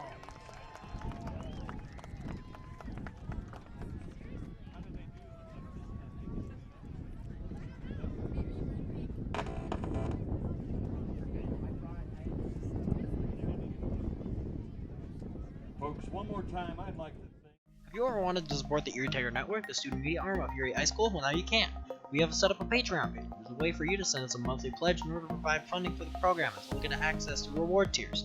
As a Tiger fan, you get the satisfaction in knowing you are helping out your favorite local media organization. As a member of the ETN fan club, you are officially recognized on air and can receive ETN goodies throughout the year. As an in-broadcast red sponsor, you get to sponsor a specific segment of any broadcast. For more information, email bird_brandon at sbbsd.org. This is a $25 per month commitment. As an appreciator of Erie's live broadcast with the weekly news, you can help support this program by becoming one of our patrons by going to bit.ly/ETNPatreon.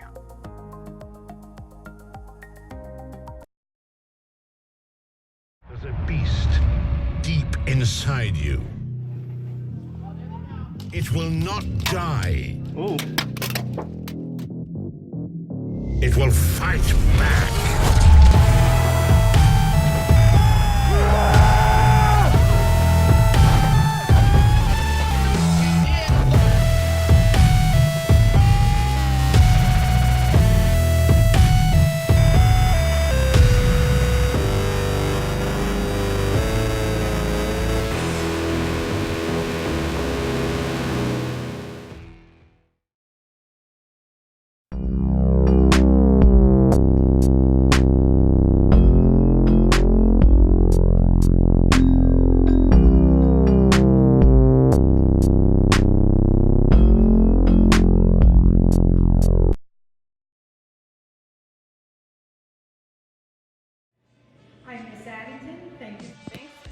much, and thanks for watching.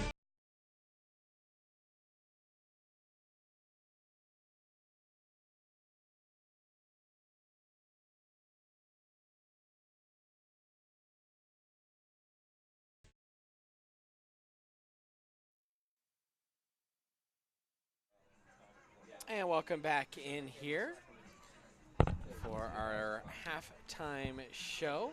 And our halftime show, of course, is the Miners halftime show. If you're looking for the best place for the postgame, look no further than Miners on Briggs Street. And, well, first, Grayson, we kind of talked about it. You look at the bracket.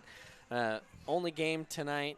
Tigers move on. They will either go down south to Pueblo East, and that would be a rematch of playoff matchups that were heck of good battles the last 2 years in Pueblo East. And last year here at home, that one came down to a 2-point conversion. I think you see that one. That's going to be a game where people are licking their chops to watch. And then, of course, the other option is going down to District 20 Stadium and playing Discovery Canyon, a team that actually knocked off Pueblo East earlier this year. Who's your favorite in that game? I've got to like Pueblo East for one reason. They have Kane Medrano back, well, two, I guess.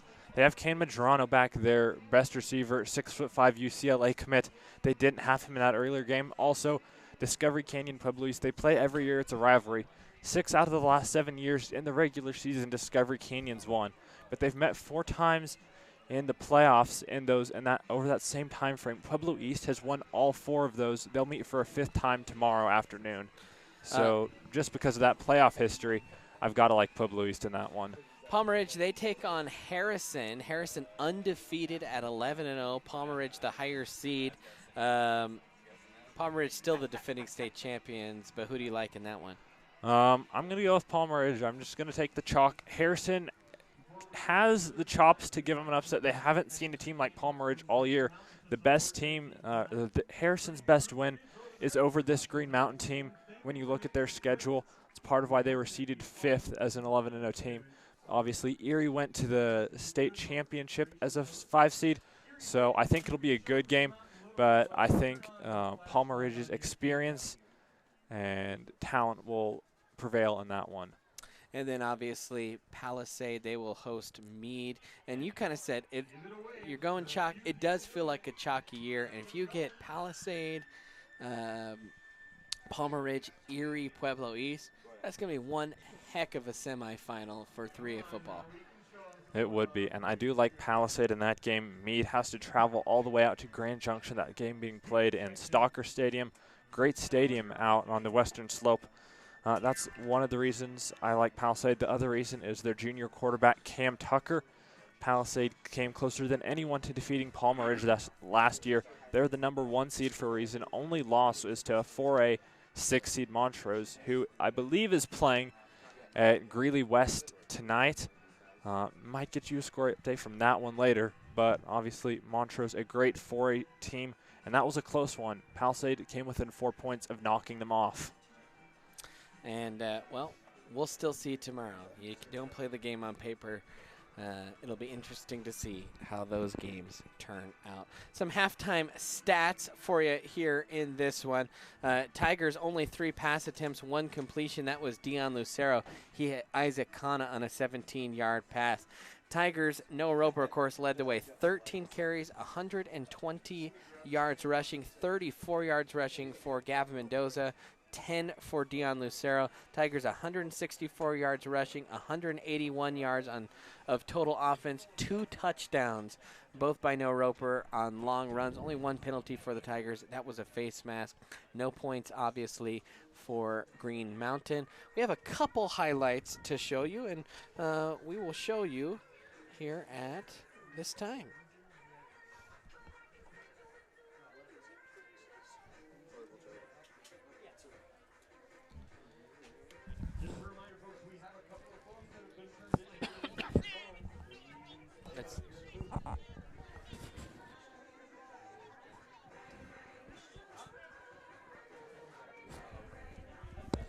guess our audio is actually on and you're not hearing the audio highlights. So just a couple of highlights. Obviously that Noah Roper, that second touchdown, then the big fumble forced there by Jamie Nelms. And the Tigers would recover. They'd go down, they'd kick a field goal, and that's how they lead 17-0 at the half. And we'll take another timeout. When we come back, we'll have more of the Miners Halftime Show here for you on the Erie Tiger Network. Do you want a better smile, have a broken bracket, or are you a teenager in need of some braces? Then make your way down to Caraway Orthodontics. They are located in Louisville and Erie. Caraway Orthodontics supports Erie High School and its community. Come in and gain a beautiful smile for children, teens, and adults. They also provide Invisalign. Call this number 303-828-0454 or go to carawayortho.com. You hear me okay? Yep. Okay. And welcome back in, Erie Tiger Network, and we are lucky enough to be joined by the Director of Digital Media for CHSAA, Ryan Casey. And Ryan, first of all, thank you so much for joining us and coming out to Erie. Obviously got to experience a little bit of the craziness before the game. But that's not usual, do that every though. time? No, that is not a usual thing. But just want to talk to you a little bit. And this is a busy time of year for you. You bounce around between a lot of different playoffs. CHSAA puts on so many great events. I know state volleyball at the Coliseum. I think my favorite's probably state wrestling at the pretty Pepsi awesome. Center. Yeah. When you look at all those events, what is kind of the biggest challenge for you during this time of year? Yeah, the biggest challenge is finding enough people to cover events. You know, next weekend we're going to have 4 state championship football games. A couple of them are going to be out on the Eastern Plains. We got to find a way to get there. And then, of course, we're going to have 6 other semifinals in the other classes. So that's really tough. But also, you know, last Saturday we had 5 state volleyball championship matches. But then we also had a couple state soccer championships. So there's just a lot going on. It's kind of like in that one Saturday in the spring where you got state track, state baseball, state soccer, all stuff kind of coinciding. And I wish we wouldn't really I wish we'd spread it out, give some events their own spotlight. But you know, it's kind of how it is for right now, and but it's a fun time of year. Peel back the curtain for us. From the outsider's perspective, it seems like you're a little bit of an SID or PR. Sure, yeah. What is the typical work week even like for you? It's all over the map. You know, I'm in administrative meetings to try and just figure out what the association is going to do. Calling coaches, calling ADs. This morning I was working on all state teams for volleyball and soccer. And then, of course, you know, over the last 2 months, I've also been working on a story about our first state football championship in 1921. And that was just something I just wanted to do. You know, that's what I enjoy. But, yeah, a typical day is just whatever pops up in front of me is putting out fires, you know. Yeah, you mentioned putting out fires. It seems like you unfairly get a lot of flack from fans or the other media around the state. How do you kind of deal with that? Do you feel like that's your job to put out some of the fires? For sure. Yeah. You know, like it or not, that is kind of, you know, as a face of some sort for the association, along with Bert, our spokesman. I just try to use a sense of humor if I can. You know, it's not the end of the world. This is high school sports. You know, and it's absolutely important for these kids, but I think we need to have some perspective sometimes. You know, people act like, you know, someone died or something, if seating's a little bit different. And I absolutely understand the involvement and the investment, but I think perspective helps sometimes, and sometimes it's just I try to use a sense of humor. And other times I'm just trying to help people understand why something happened. You know, sometimes it just helps to explain the situation. Right. I mean, we had a question even I'm earlier. sure you did. Why are we seated 3? And you answered that pretty good for us. When you look at the process of how teams are bracketed in different sports, how certain bylaws are set, do you have any kind of say in how those bylaws or how those different processes come about? Sometimes, you know, I'll be in all the football meetings for alignment. Excuse me, for alignment and football committee meetings. So I'll just be there to kind of watch and listen sometimes, but sometimes they'll ask me what I think. But yeah, it's a neat process to see people walk through, and some of those seating meetings that we went through the last couple weekends, it was crazy to watch them talk through scenarios. I mean, for 3A, they literally had 4 or 5 different versions of the bracket. Same thing for all the other classifications too, except for I would say 8-man and 6-man. They've got their stuff down. They know exactly where those teams are going. Last weekend, you tweeted out that chassanow.com had their most traffic ever. What's the growth? Watching the growth from a few years back in the state. Obviously, a lot of people moving here, but that's certainly helping Chassa and its media presence as well. I was kind of blown away. I mean, we had set the record that Saturday of the previous year, so I was expecting a big amount of traffic. But I think, I think we're doing a good job of getting the word out, and also the live scoring for state volleyball didn't hurt. People were sitting there refreshing the page, trying to figure out who was winning certain matches, and I'm just glad it worked. To be quite honest, I wasn't sure if it was going to work at all, but it did, so that was good. No, we get that totally. The future of Chassa and digital media, what can we expect? What are maybe some exciting things coming down the pipeline? I have grand plans, of expanding and such, but I think that's it costs money to do something like that. Sure. We got to find some people that want to sponsor us and help us do that. But I think going forward, we're going to continue to be at every state championship, whether it's state gymnastics or state football, and we're going to make sure that people are understanding, and we're promoting high school sports, and they're understanding that it's important. That's our job.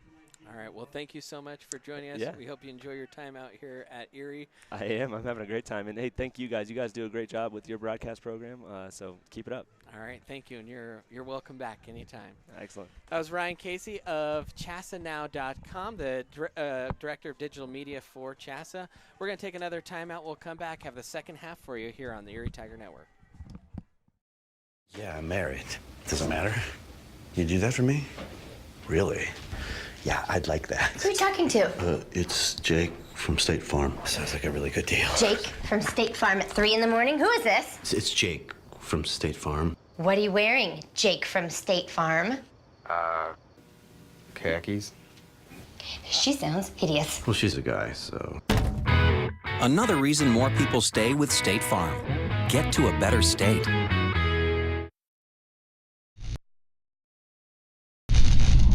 You are watching the ETN.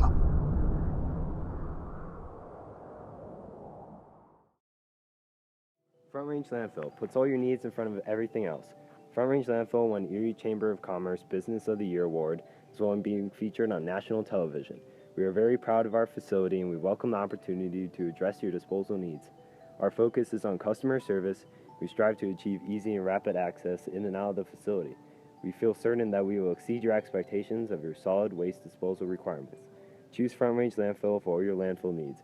You will be pleased.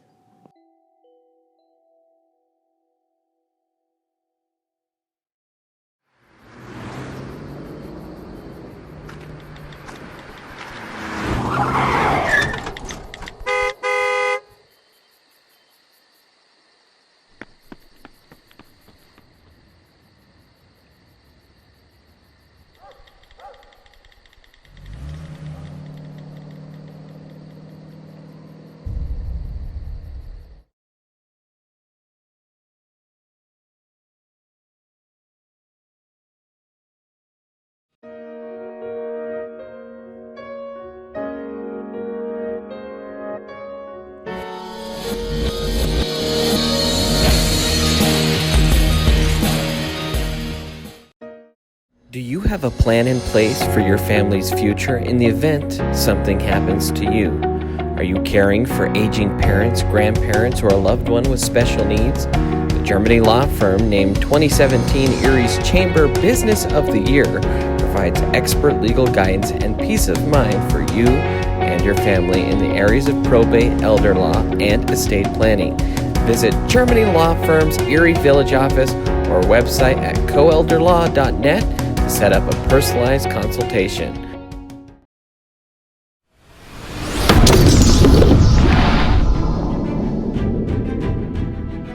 You are watching the ETN.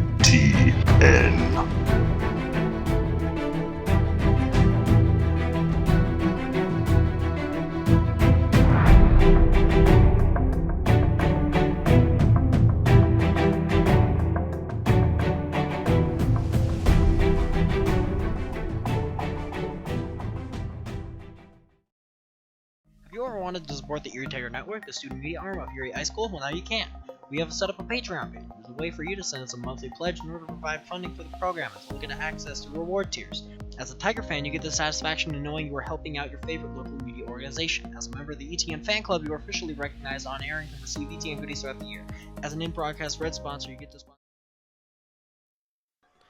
And welcome back in Erie Tiger Network as we get you set for the second half. Erie will be receiving the ball, and Grayson, I think you have some updates on where Noah kind of is in the career run of things. I do have some updates on Noah's records. Career-wise, Roper is at 556 points, 92 touchdowns, and with another touchdown, he would pass Taylor Waters of Paonia in both categories. He would move into alone in 10th all-time in career touchdowns, alone in 9th all-time points. He's getting close to 9th and 8th in career rushing. He needs a little over 100 yards, 103 yards to be 8th alone in career rushing. And we'll talk a little bit more about that as here comes the opening kickoff.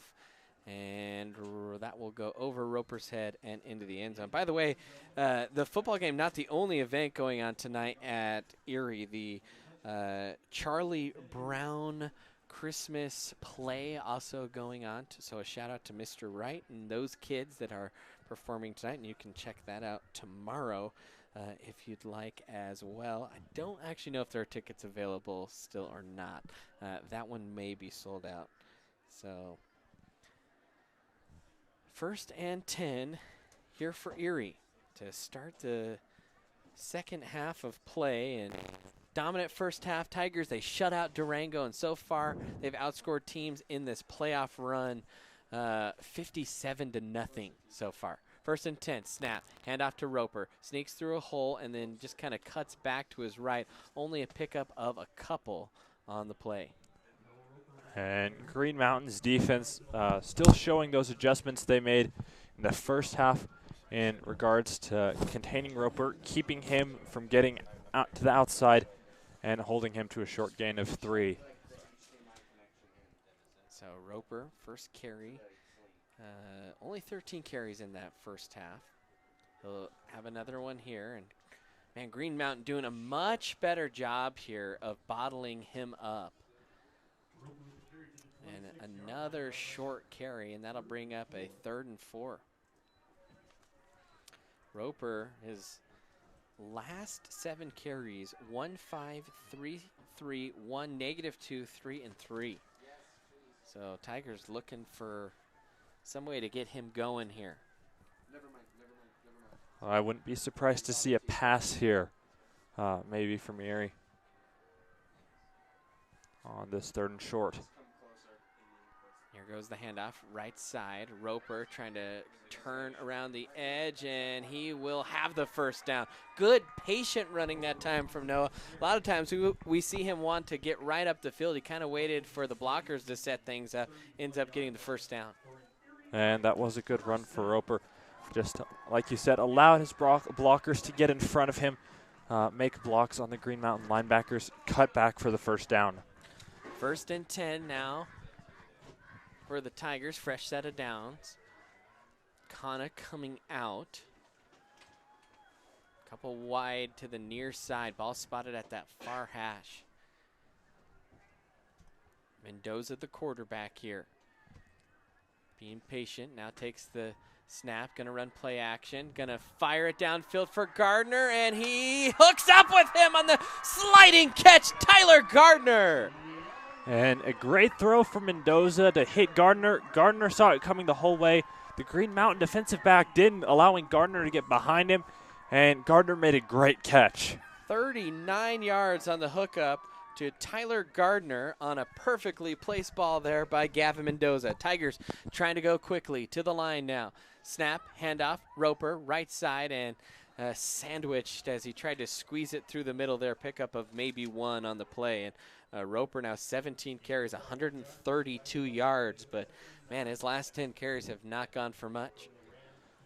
And I think that's a testament to this front 7 of Green Mountain. Coming in, they hadn't really been tested much on the ground. And now they're really starting to dig their heels in against Roper. Mendoza again, this time in the shotgun, flanked by Roper to his right, 2 wideouts to the left. Hard count. Will run read option, and this time they kind of followed him, but still just kind of snuck through a little gap. Mendoza, not the biggest guy in the world, kind of hard to see back there, and when you fake to Noah, he gets lost in the shuffle. And he does, and just kind of followed Colby Arlington, just wiggling behind him and then falling forward for about a 4-yard gain. 8:56 and counting here in this third quarter. Tigers trying to come out and really kill the spirits here of Green Mountain if they could score another touchdown and widen out this lead. Roper in the shotgun. He's got Vera next to him. Roper, he'll hand it off to Vera. Right side, and Vera just kind of steps to the right, then backs his way close to the marker, picks up about 4, and I think the Tigers will be a yard short, and it'll be 4th and 1. Tell you what, 4th and 1, you run right and you run it behind Nelms and McDonald and Vera, that's going to be tough to stop. See what the Tigers do. They'll run it left. Roper churns the legs, has the first down, needed 1, picked up 2, and the Tigers keep the drive alive. Very clean game, not many penalties so far in this one for either team. Illegal motion or illegal formation for Green Mountain, a face mask for Erie, that's pretty much it. Yeah. Quick game too. 8:16, and we're already almost halfway through this third quarter. Mendoza in the pistol. He's got 3 wide, 2 to the right. One of those is McDonald. He'll come in motion in toward the line of scrimmage. Handoff, Roper, left side, stretches it out, stutters, and it's trying to run through an arm tackle, and Noah, oh man, Noah is hurt. Oh no, and the nightmares of Coach Cooper are manifesting on the field right now.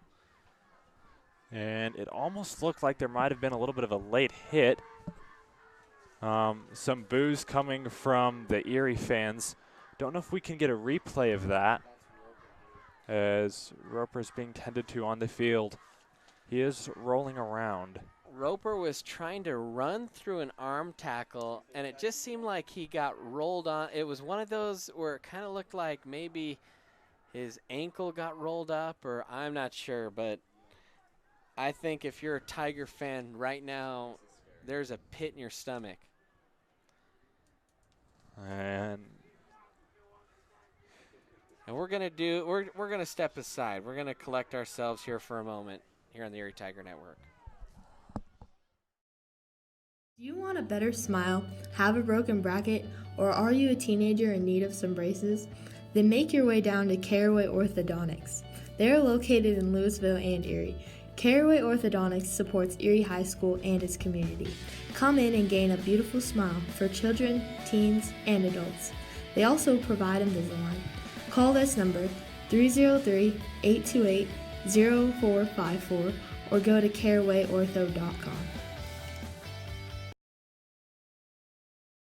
There's a beast deep inside you. It will not die. Ooh. It will fight back.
Click the search bar on the top right-hand corner of the screen and search up Erie Tiger Network. Click the channel icon and then press the subscribe button. Don't forget to hit the bell icon to receive notifications about when we post.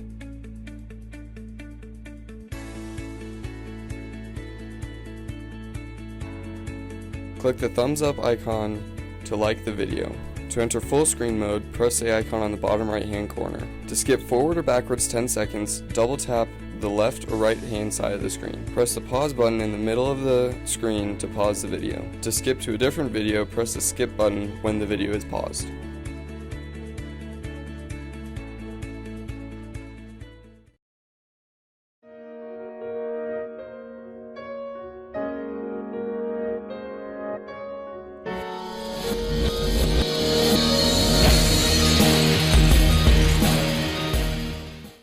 Yeah, I'm married.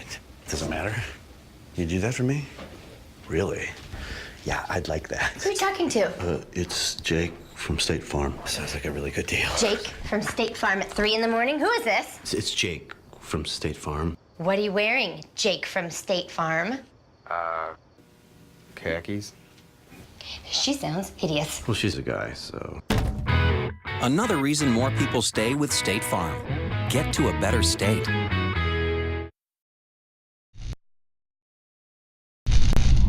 You are watching the ETN.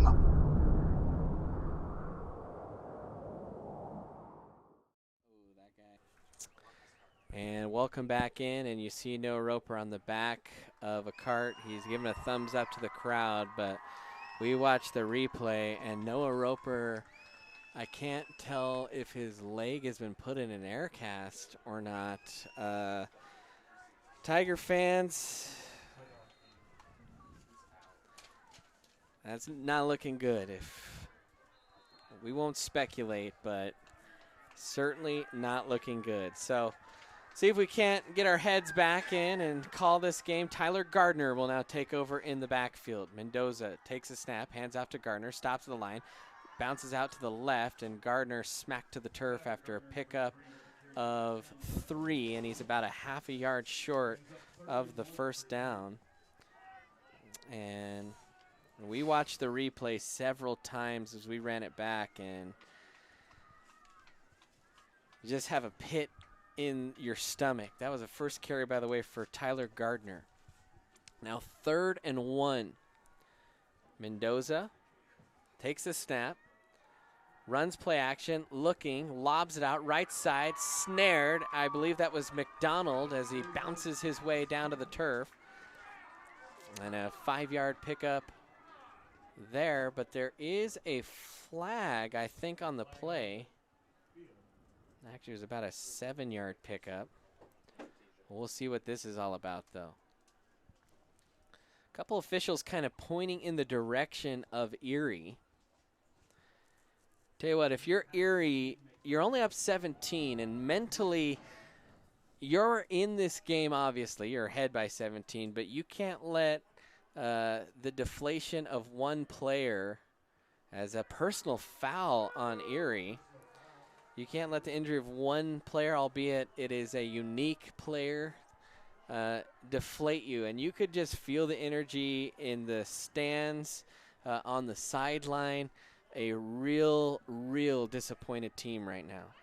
Yeah, you could kind of feel the energy just sap out of them as Roper was on the ground there after that carry. So 3rd and 10. And Erie's going to call a timeout, 6:34 remaining. We'll stay right here as, well, this game couldn't be broadcasted without the help of Jen Elliston.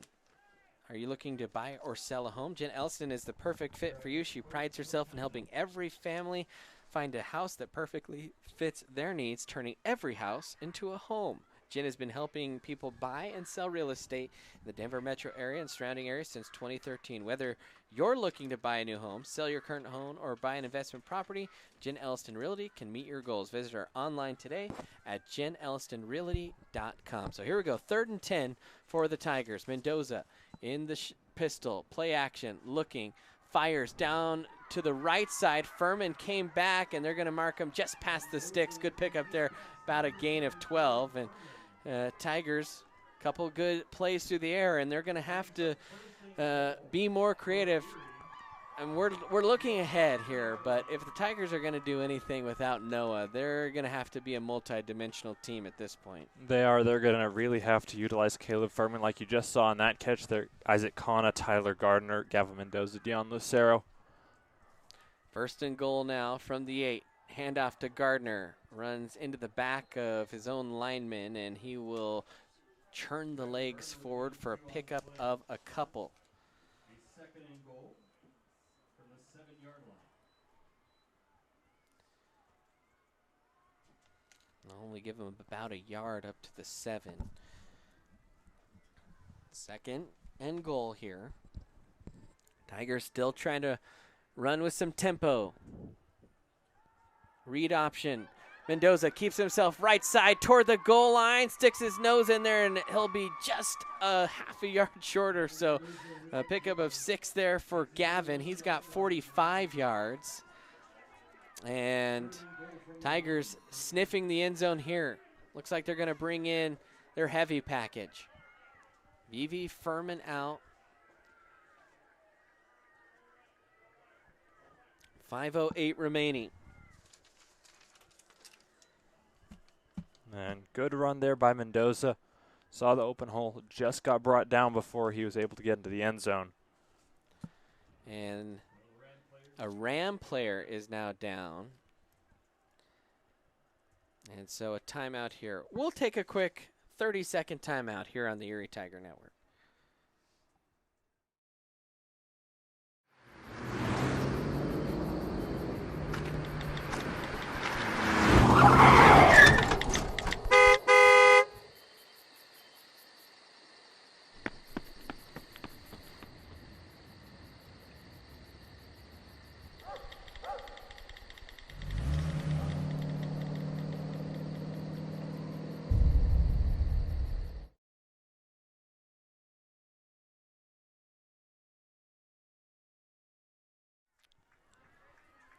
Welcome back on after a quick timeout.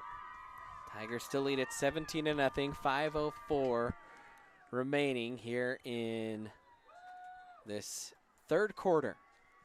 Mendoza in the pistol. I believe that's Vera behind him. He will keep it himself right side. Good read, and he runs it into the end zone for a Tiger touchdown. And Mendoza, his first rushing touchdown of the night, stretches that Tiger lead out 23-0. And good run by Mendoza, made the right read and walked untouched into the end zone. So something to get the crowd back into that game after what just happened. Tigers to kick the extra point here. It's still technically actually a 3-possession game.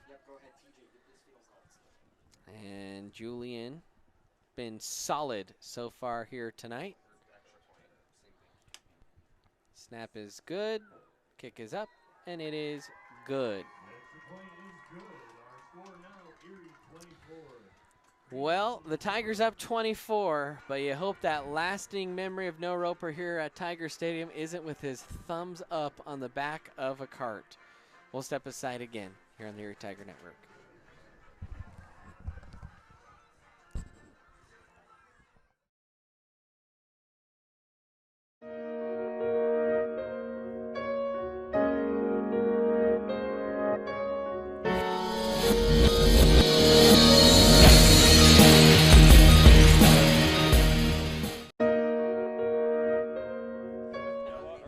And welcome back in, Erie Tiger Network. 24-0. Tigers lead it. And that was a long drive for Erie. Of course, they got the ball to start the quarter. 7 minutes, 6 seconds on that drive. As now Julian will kick it off here, and it'll be the first time we'll see Green Mountain's offense here in the second half. See what kind of wrinkles they can put in.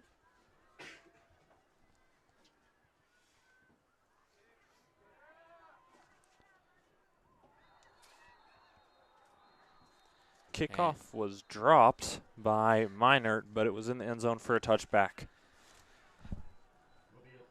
4:54 left. And Tigers ahead, but tell you what, Grayson, there is not a lot of happy campers right now in the crowd. No, if everyone's feeling like I am, they all have a pit in their stomach and just hoping that Roper is okay. 1st and 10 now. And a flag. I don't know if there's any legal substitution by Green Mountain. Let's see the official. Yeah, and so Green Mountain ran an extra one on and can't play with 12. No, they might try, but the refs caught it, and that'll move them 5 yards back. So 1st and 15 here. Towndrow will uncorks one deep, and this is intercepted. 2 Tigers. No, the slate was bobbled out of bounds. Isaac Kana came away with the ball. There were 2 Tigers in the area, and they'll say Kana just didn't quite pull it down before he could get his tiptoes in bounds. And it looks like Kana and Pena were both trying to make a play on the ball. I know Kana saw Pena coming. I don't know about the other way around, and I think that might have been why Kana was not able to get possession of the ball in bounds. 2nd and 15. Handoff, bounces out, and Celeste steps up, seals the edge, and a loss of 1 on the play there. And that's something that we're absolutely going to have to see from this Erie defense is just incredible defense. They've played incredible defense in every game except for really the Meade and the Fort Morgan game. And obviously don't want to over-dramatize it, don't know the state of the injury, but if they weren't able to play with Noah next week, the defense has to be at its very best. Towndrow now throws another fade route and just overshoots his intended target. Burning it up the sideline was Darius Padilla.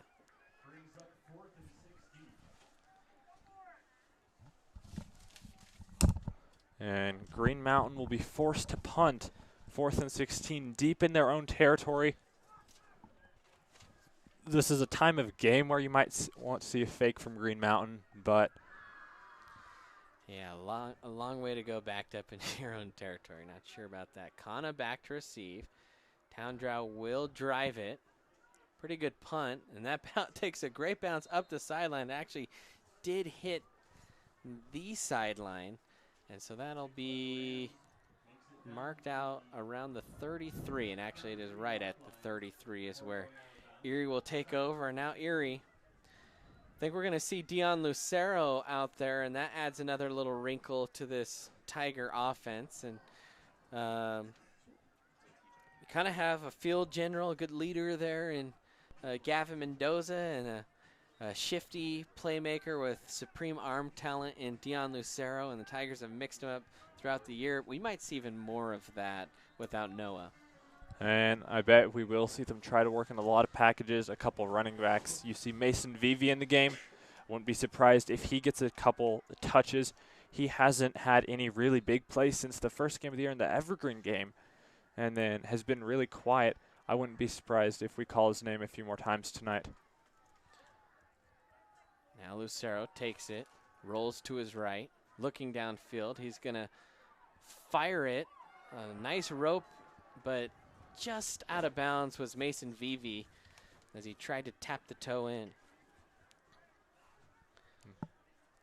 Good look by Lucero, but I think he held on to the ball for a little bit of like a second longer than he maybe should have if that pass would have been complete. If he'd gotten the ball out a little earlier, Vivi would have had more room to make the catch. Dion ran about 40 yards across the field before he made that throw. Dion with Gardner behind him, has 2 wide to the right. A tight end and an H-back to his left. He'll have Vivi in motion. He will hand it off to Gardner, right side, stutters through a hole, gets swung around, and Gardner will pick up about 3 yards on the carry. And that'll be a 3rd and about 4 yards, 3rd and 6 here.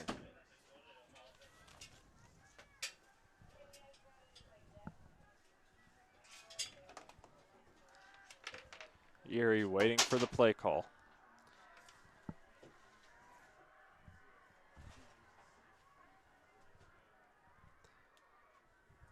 Tigers really taking their time here.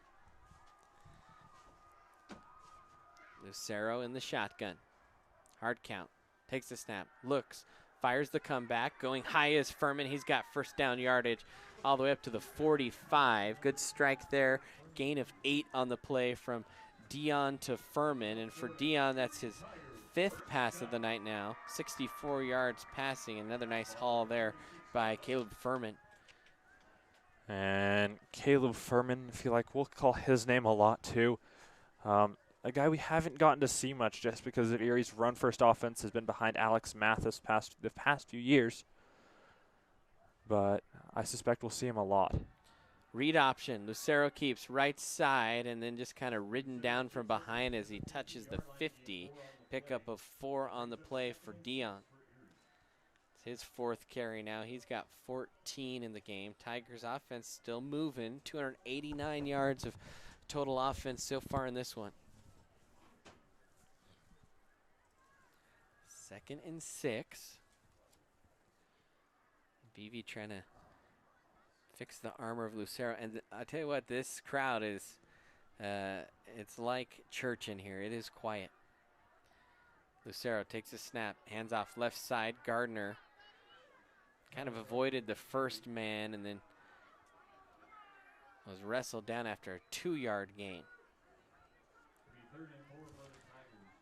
Tyler Gardner with some solid carries coming in after the injury. And as far as distance-wise goes, getting similar results to what Roper was a few carries ago. So 3rd down here for Erie. Lucero, hard count, now takes a snap. He'll run read option, runs it around the right side, cuts it back, has first down yardage, gets into the 2nd level of the defense, and a good pickup there for Dion. And a late flag coming in. And I think this might be a late hit. I'm not sure. It looks like one of the Erie players actually ended up knocking Lucero over. Spencer Brooks clapping. And they will, it appears, move the ball up. And it is a personal foul on Green Mountain.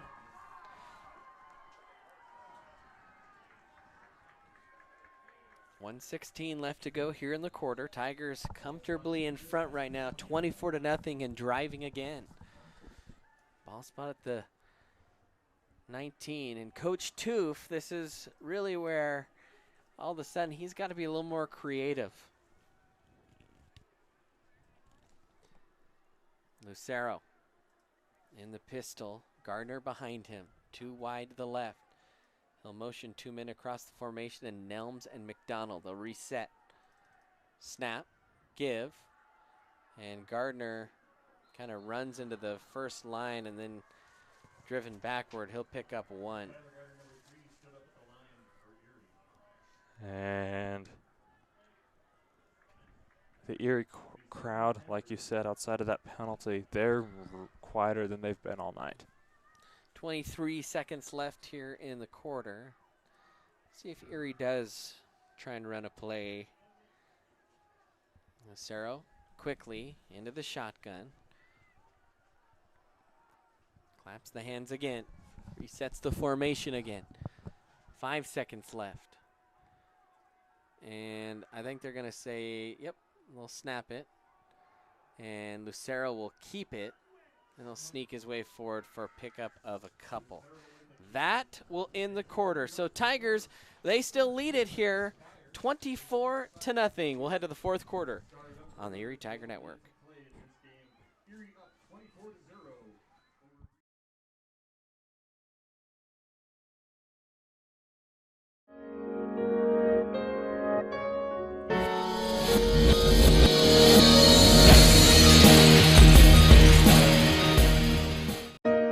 Do you have a plan in place for your family's future in the event something happens to you? Are you caring for aging parents, grandparents, or a loved one with special needs? The Germany law firm named 2017 Erie's Chamber Business of the Year provides expert legal guidance and peace of mind for you and your family in the areas of probate, elder law, and estate planning. Visit Germany Law Firm's Erie Village office or website at coelderlaw.net to set up a personalized consultation.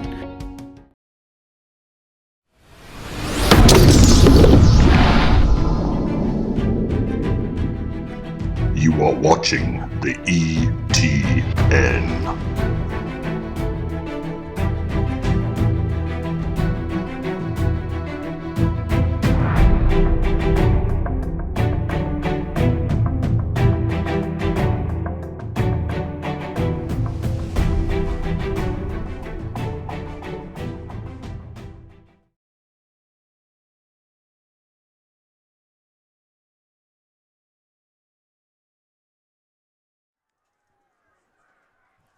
Welcome back in. Start of quarter number 4.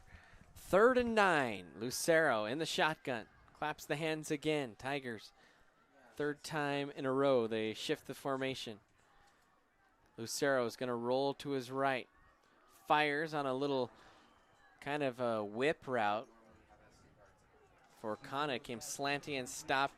Then ran out route toward the sideline and just off his fingertips, and that'll bring a 4th down and Julian on to kick another field goal. And I do like this call. Obviously, 4th and 9 within Julian's field goal range. And offense slowing down a little bit. Obviously, you want to get Julian plenty of work should he need to come on and kick a field goal later down the road in clutch time. 35-yarder. He already has a 34-yarder. His season long is 35. Trying to hit again from that distance and be 4 for 4 from the near hash. Snap is good. Kick is up, and it is good again. Another good field goal there by Julian. And the Tigers, they stretch it out to a 4-possession lead. They lead it 27-0.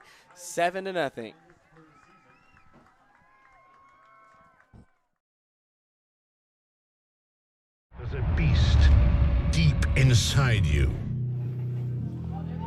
It will not die. Ooh. It will fight back.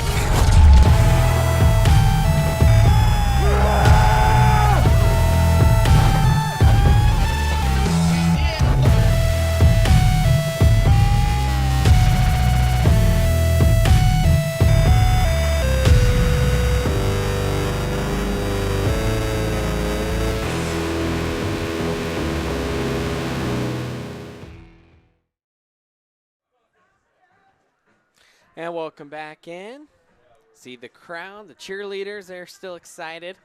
As the Tigers, they should be. They're up 27-0 here on Green Mountain in the second round of the playoffs as Julian set to kick this one off. 3 men deep for Green Mountain. Don't really see that too often. As this one is not going to be returnable. In fact, that one is out of the back of the end zone. So Tigers, they have shut down Green Mountain so far. No points on the board for Green Mountain. Only 158 total yards in this one, and 85 yards rushing on 19 carries. And a couple of those kind of broken runs on pass plays, only 73 yards passing. So Towndrow trying to spark something here for the Rams. Low snap, runs play action, ball batted down at the line of scrimmage. I think that was Spencer Brooks that got his paw on that one. And good play by Brooks, one of the taller players on the defensive line, just getting his hand up, deflecting that pass. So 2nd and 10 here. Green Mountain 4 wide. 2 to each side. Takes a snap, looking right, fires a slant again, and this time throws behind his intended target. That was Matthew Schlipper. And now a 3rd and 10. And Schlipper, the second leading receiver for the Rams, hasn't played in the last 2 games. No stats. Makes you wonder if he was hurt, given that he had 400 yards before he didn't play. But he's back, and the throw is too high for him. 3rd and 10 now. And offside is the Tigers, and you can get Erie like that. Those D linemen, they love to get after it, and they have struggled a little bit with being pulled offside this year. That is their first offsides this game. Less than Durango, and obviously a lot less than the Fort Morgan game. Makes it 3rd and much more manageable here for Erie. Handoff, reverse, and now a little toss pass, and Minor's dropped way back there on a huge loss. Now you had 2 kind of changes of direction. That 3rd one was forward, and that was tossed. That was technically a pass, so there was no getting out of that one on the double reverse there. And Ian Vera read that perfectly, and Minor wasn't getting away from him. Made one of the best plays we've seen tonight defensively, making a great open field tackle. And here goes the punt, almost blocked by Nate Hackney, who was trying to get in there. And that punt will go out of bounds. So technically, that was a loss of 7 on a pass play. I'm not sure actually who had that little toss. Maybe we'll try and run our own stream back here and identify that. And actually, that was Darius Padilla. So Padilla will get a official pass play. Padilla actually is their backup quarterback. It's his 7th pass of the year. Just memorizing stats, our stat machine over here, Grayson Blaylock. 1st and 10 now for Erie. That defense has been stout all night, and this time it's Gavin Mendoza.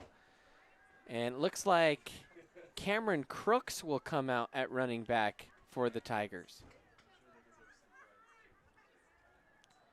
Mendoza, hands off, Crooks, right side, kind of twists his body, and he'll pick up about 3 yards on the play, does Cameron.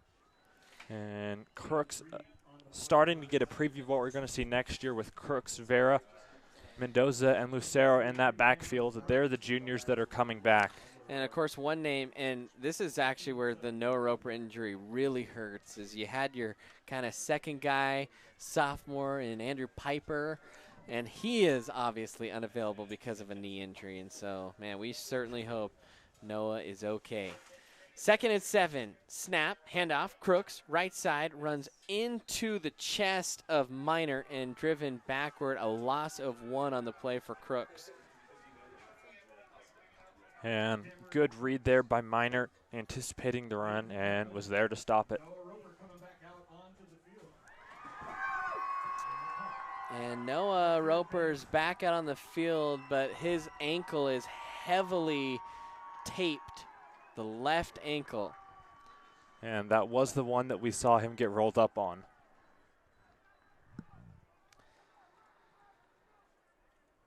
So teammates all gathering. I mean, you have the teammates all coming down to greet Noah, and actually Erie's going to call a timeout as it kind of caused a commotion there, and Erie lost a little bit of focus about what's going on in the game. And Roper with that very taped up left ankle on crutches, but it looks like he's smiling. A good shot there by our cameraman Hayden Dickinson. In fact, very good work all around by our crew tonight. TJ Barksdale, a cameraman down the field. Joe Vinard down there. Alex Nielsen, he is our switcher here tonight. Our technical director, if you will, is Jaden Sanders. Grayson Blaylock, he is producing this broadcast, or excuse me, Grayson Wolf is producing this broadcast. Grayson Blaylock, of course, my color man. I tell you what, it's hard to have two Graysons always in the press box and in the same class. So, I beg your pardon. But 3rd and 8 now here for Erie after the 1-yard loss by Crooks and then the timeout. Mendoza takes a snap, looks, he'll fire a screen to Nelms. Nelms fights through one tackle and then finally gets dumped after a pickup there of 7 on the little screen pass. That's the first time I can recall this year that the Tigers have run a screen in the middle of the field. And the play call worked. Nelms putting them in good 4-down territory if they choose to go for it, which it looks like they will. And did a great job fighting through the first tackler. Fought through the arm tackle and was wrapped up 2 yards short of the first down. Coach Cooper trying to give directions here to Tyler Gardner. Tigers look a little confused out here. Now they'll get the play call. 4th and 1. Backjet still, nope, finally puts his hands up. So play clock running down. Heavy formation here for Erie. Mendoza takes a snap, hands it off to Gardner. Left side, hesitates, drives, and it'll all depend on the spot. The ref started running inside the line, kind of veered out, and now a late flag, and I'm not sure who this is on. He was looking in the direction of Green Mountain, and that came after the play, so I think he still has to get the first down here. The spot right on the line to gain, and then Mendoza signaling that it is in Green Mountain. Even if it's on Green Mountain, they'd have to obtain the first down because the play was over. Otherwise, it'll be a 15-yard penalty against Green Mountain, but it'll back up their offense 15 yards. Let's see. This is going to be really close. The nose of the football is right at the 45, which is right where the down marker is. If you look at the down marker, it looks like it's an eyelash past the 45. And this is going to be really close, and they're going to measure. So I'll bring the chain in. Still haven't called the penalty. See if we can't get a nice, good, tight shot here of the measurement.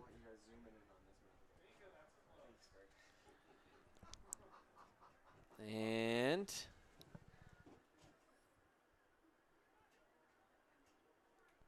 that is going to be short. So first down for Green Mountain, and then there'll be a penalty. So unsportsmanlike on Green Mountain. So dead ball foul, that's why it's not an automatic first down for Erie. Basically, the play was already in the books. Yep, they turned the ball over on downs, and then after that, Green Mountain turned, and after that was when the unsportsmanlike conduct was enforced. Probably something was said by a Green Mountain player. So 1st and 10 here for the Rams.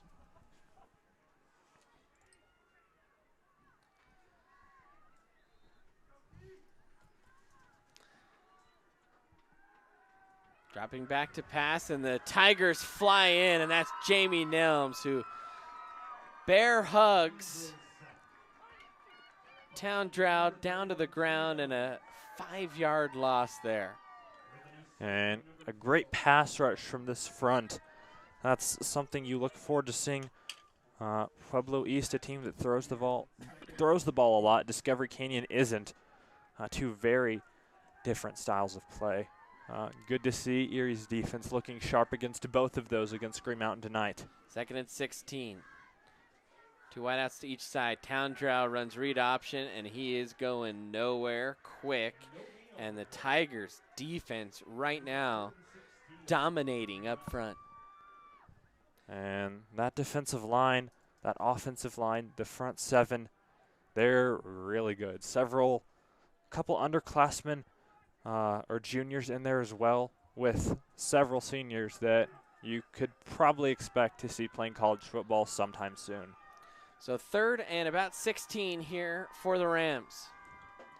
Empty backfield. Towndrow drops back to pass, being pressured. Gets flushed to his right. Bradford, he will sling him down. Actually, somehow Towndrow gets out of it, looking down the field. Intercepted! Tigers stick with it. That's Ian Vera. And a nice play there defensively for the Tigers. That's a long time to cover. Excellent escape by Towndrow. You see he's flushed there by Tab Sire, chased by Nelms. It looked like Bradford had him dead to rights. Somehow Towndrow escaped, fired down the field, and Ian Vera stuck with it and got the interception. Maybe the play of the game from Vera. Already had that great tackle in isolation earlier on Minert. And now with that huge interception, obviously a comfortable lead for Erie. But Vera looking good. Tigers looking to establish a run game here. And it'll be Tyler Gardner for Erie.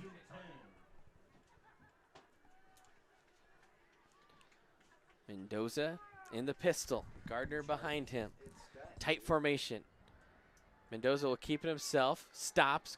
Tacks back to the left and then is stacked up and slung down after a pickup of about 3. Mendoza saw he had no hold to the right side and went back to the left to pick up a few yards. So 2nd and 7 for Erie. Ball spotted between the hashes. They'll stick with that double tight, double wide look. Play action, comeback route.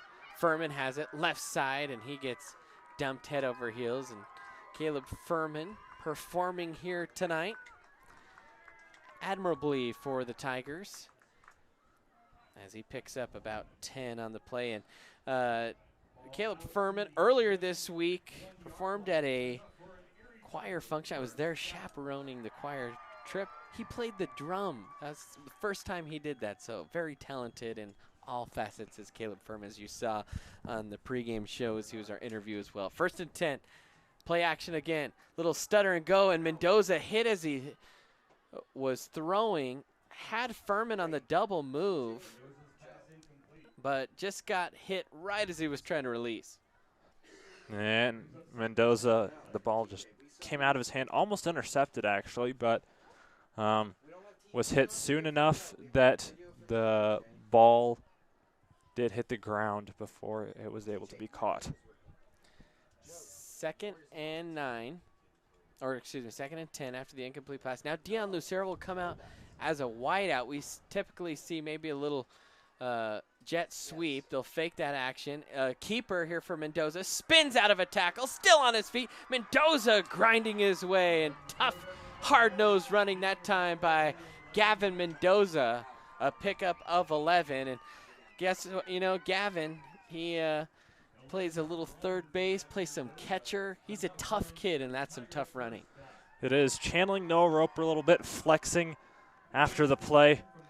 And looking good. Tigers good run. Trying to engineer another good drive here and put the nail in the coffin and punch their ticket to the semifinals for the 2nd year in a row. And how about Coach Cooper in his 3rd year, knocking on the door of his 5th playoff win already. Lucero again across formation. Play action. Mendoza stops, fires back of the end zone, incomplete, and a flag coming as Dion Lucero was ridden way out of bounds, way away from the play. And that was Trey Corkin, and I think we're going to see a penalty on Corkin. And right now, Green Mountain losing their cool a little bit. Just a little bit. 5:13 to go in the game. Erie in firm control and knocking on the door again. So personal foul again on Green Mountain.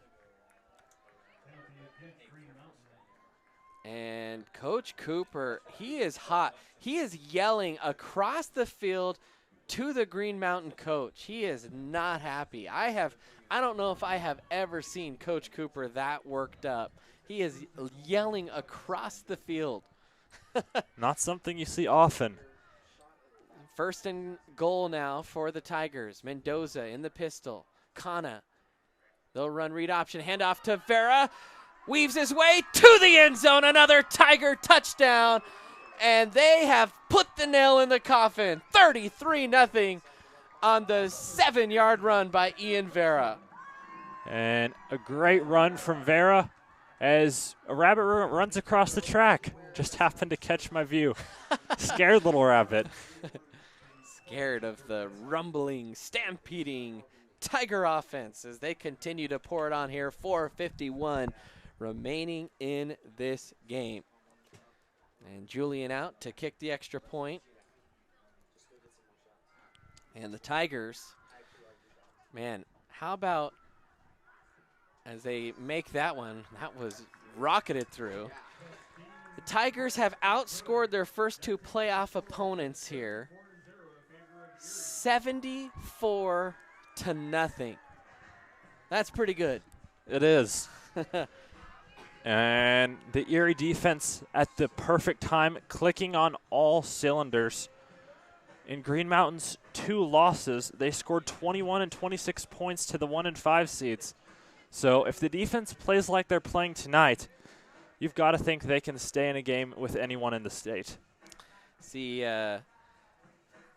Mr. Carpenter down there on the sidelines kind of saying, hey guys, let's keep our cool. That is the 3rd personal foul on that drive, I believe, against Green Mountain. Actually, there was the one that wasn't the whole drive. I forgot that was started by an Ian Vera interception. So Vera picks it off. Vera finishes. That drive was Vera good.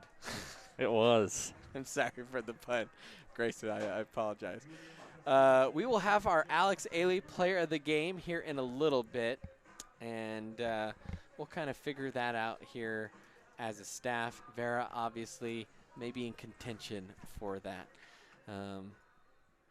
But this Tiger unit, so solid through and through here tonight as Julian will kick this one off. And once again, Julian will send this one through the end zone. In fact, he doinked it off the crossbar and hit it through, and that got a little charge into the crowd. Should count as points. If you can make a field goal on a kickoff, that should be a point. So 4:51 remaining here in this first half, and the Tigers will be playing again next Saturday on the road. We are not sure exactly what our broadcast coverage will be like. Of course, we will try and get TV coverage for you. Kind of depends on the powers that be and what they say, but we'll see what we can do. Either way, we'll have some coverage of that game as that one sails over the head, as that one will be down south, either District 20 Stadium or Dutch Clark. And we've already been to Dutch Clark a few times, it seems like, now on the Erie Tiger Network. And, man, that would be – either matchup would be really interesting. Obviously, Discovery Canyon, outstanding year. But it would be a rubber match, match 3 for Erie versus Pueblo East. And they have a little bit of history going against each other in preseason scrimmages as well, as Towndrow takes it, rolls, fires, hits his man across the 30, and that's good enough for a first down, a pickup of 11. And that was Corkin on the catch. Another quick pass. That seems to be Green Mountain's forte and how they've gotten most of their offense. And now they're going to say it was incomplete after the officials talk it over. So Minert could not haul it in. Wipe it off the board, and Towndrow is now 0 for his last 5. In fact, the last completed pass was a 7-yard loss by Darius Padilla. So 3rd and 10. Towndrow in the shotgun, takes the low snap, rolls to his right. Flag flying, and I think we'll either have a false start, and we will. So near sideline official signaling false start. That'll back up Green Mountain a little bit.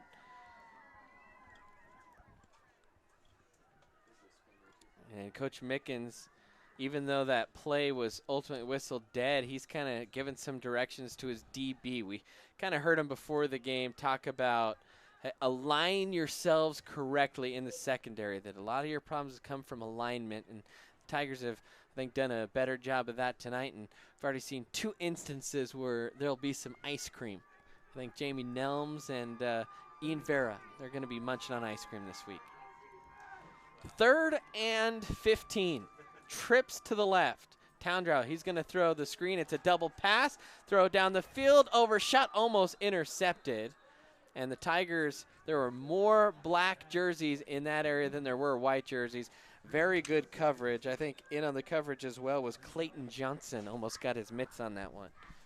And that one just thrown a little too high from Padilla for anyone to catch. Overthrew the whole little cluster of people that were waiting around the 38, 40-yard line for the ball. Green Mountain, I think, waving the white flag here. They're ready to punt. I mean, they can fake it, but they will boot that one away, as that one will fly over the head of Will Kana, who was back there to return the punt.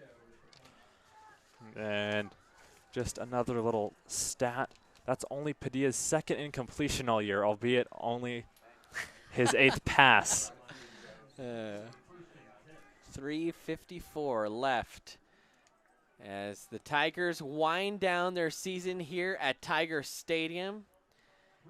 If the Tigers can score, they will enable the running clock, and we talked about that. Tigers, because of the water drainage problems they had in the stadium, they ended up losing a home game, had to go out to Evergreen. So you didn't have as many. Still end up having 6 total for the year, and all 6, you take a look: Frederick, running clock; Canyon City, running clock; Niwot, Roosevelt, running clock; playoff games, Durango, running clock. And they could do it here with a touchdown as Gardner takes up the middle and drives his way forward for a pickup of about 6. And good carry for Gardner. I don't think the running clock is a priority for Erie, but it would be a unique stat to have. I don't know if there's any team that can say all of their home games in one year were all running clocks in favor of them.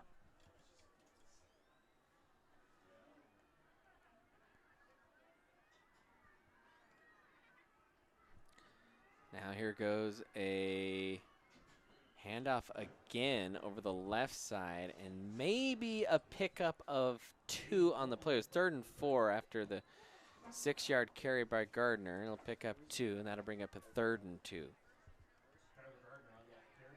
And 3 minutes ticking down. Erie looking over to the sideline for the next play.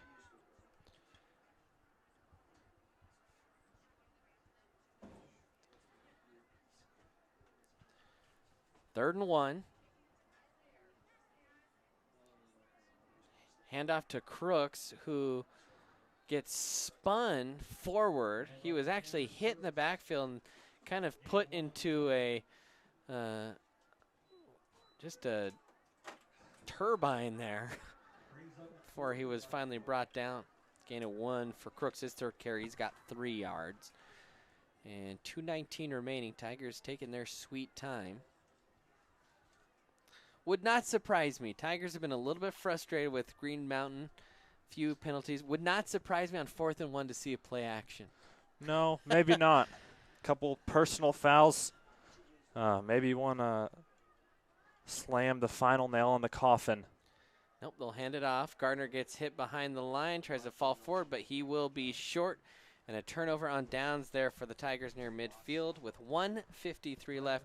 Green Mountain will take over, and for the first time, at least, I guess it's still possible, but it seems like at this point, for the first time this year, Tigers will not enact the running clock at home. You would expect that, though, in the 2nd round of the playoffs. Yes, hopefully by the quarterfinals, you're playing teams that are good enough to not have a running clock against Green Mountain, the 6th seed in the playoffs, and a 34-0 if the defense holds. Still a very, very impressive win. Well, we saw Roper get rolled up on. That's kind of been the story of this game, as there's a handoff to Minor.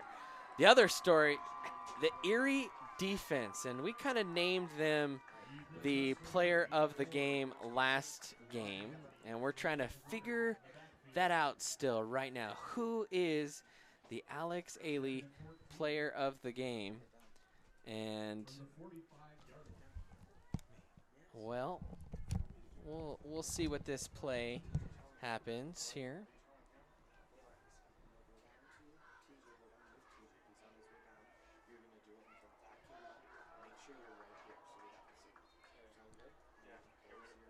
As there's another carry there.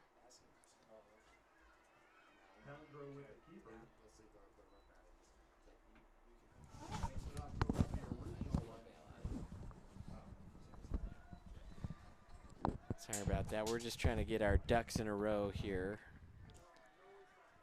as we are winding down. 55 seconds remaining, and let's go ahead and take a look at our Alex Ailey player of the game. And you know what?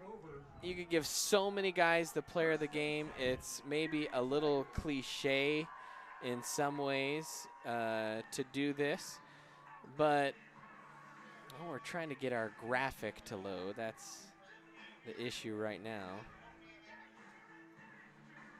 We'll see if we can't get it going here.